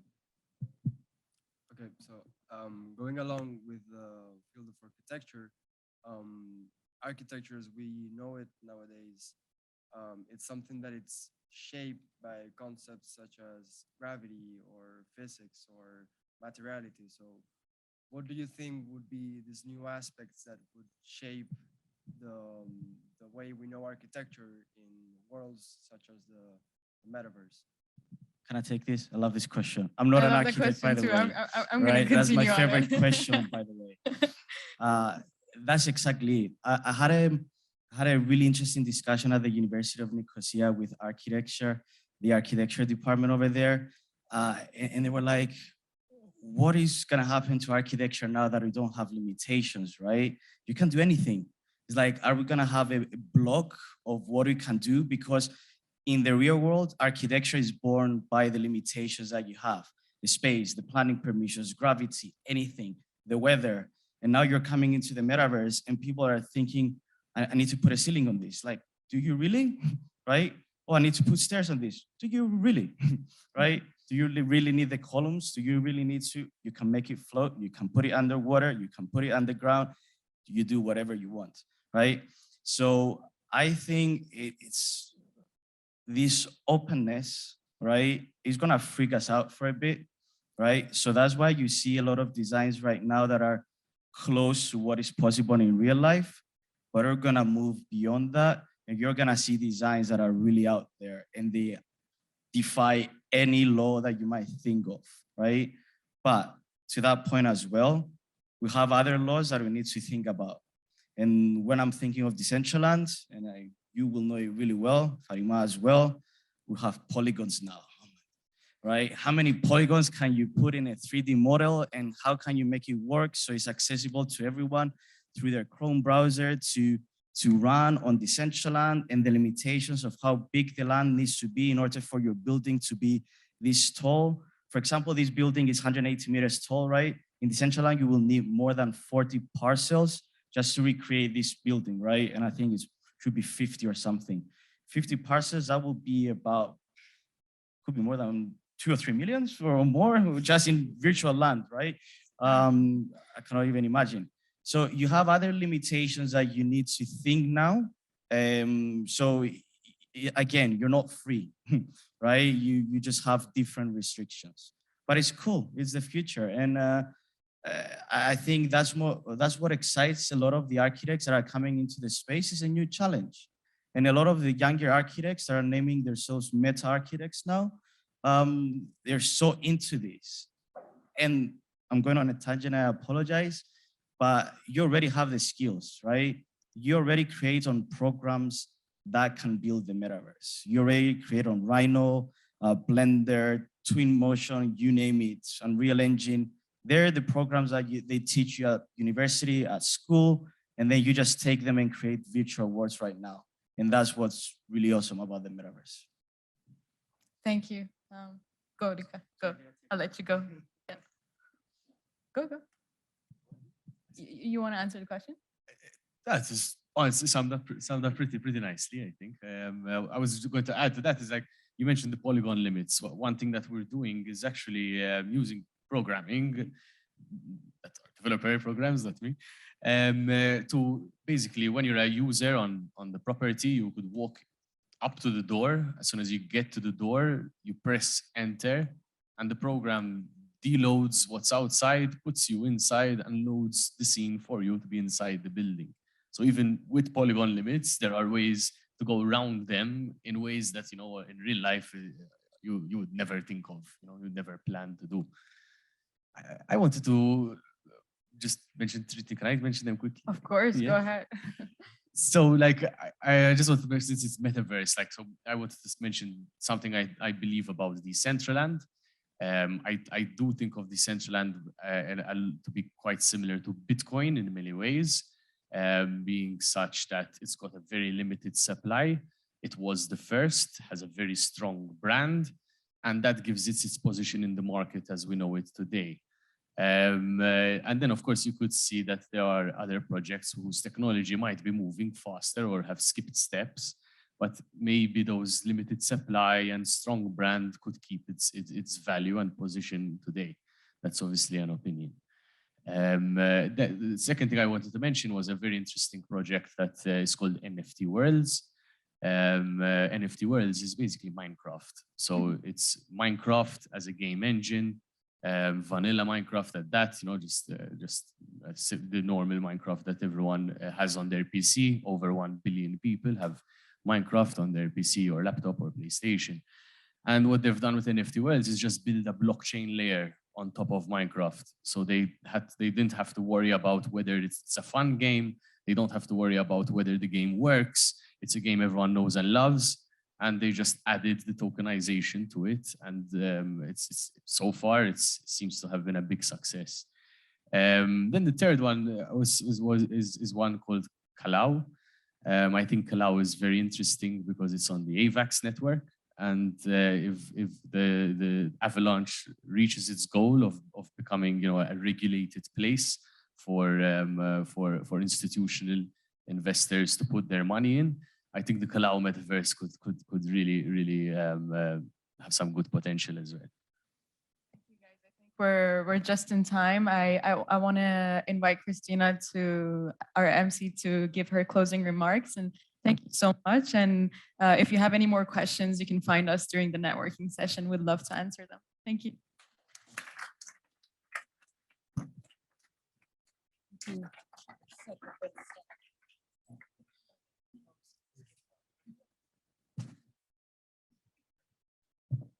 Okay, the best is yet to come, because that's where the actual real life interaction starts.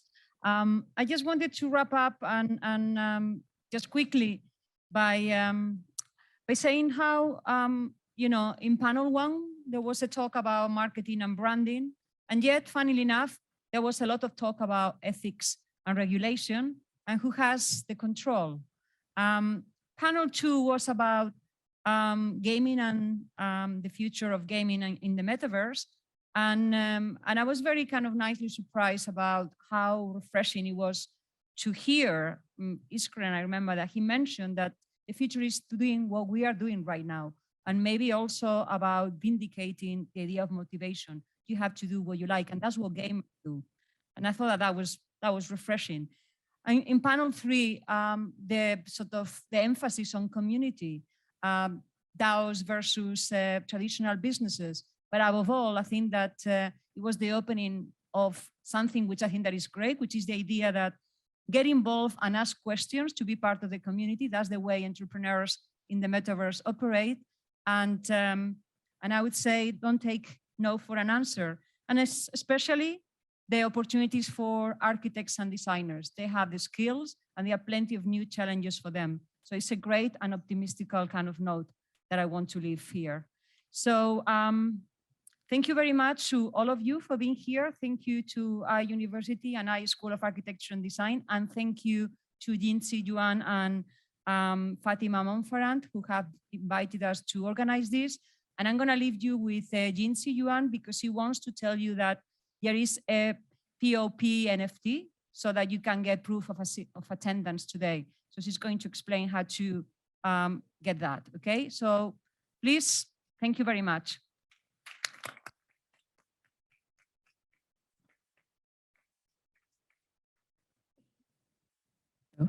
Hey, thank you, everybody. So today we're introducing a unique POAP, which is proof of attendance protocol. So we're collaborating with them to actually give a free NFT, which is also a very easy to use a portal to bridge Web 2 to Web 3. So we did it in Paris, in our Paris event, and here we're also doing it for our Madrid community. So you can start by scanning the QR code that is going to be on the screen, and then you will actually have to play a game. Only if, when you play the game, prove that you are a real human, not a bot, which I'm sure that you are all human. So if you win the game, you can win the POAP. But pay attention, there's a little trick. It's like a brain game. So when you see the color, you don't click on the color, you click on the text that corresponds to the color. You understand. Maybe you will fail the first time, but we are all very intelligent people, right? We are gonna make it somehow. So let's see, 1, 2, 3. It's loading. Yeah, the connection is kind of slow. So let's see. When you jump into the POAP, you actually scan the code, and then you will have it. You will play the game, and then you will directly have it to claim it in your wallet. Normally, it will appear directly in your wallet. Maybe people go for the networking and then we leave that open, and then since you're giving them the instructions, just in case that. So yeah, so we will just start loading this QR code. Feel free to join the networking session. Here is just to give you the idea, the tips of how to play the game. And this will be on the screen anyways. So feel free to have a drink and come back to scan, but limited number. So, you know, first come, first serve. Thank you again for coming and enjoy your night and hopefully see you soon. Thank you. Fantastic, thank you. Great job.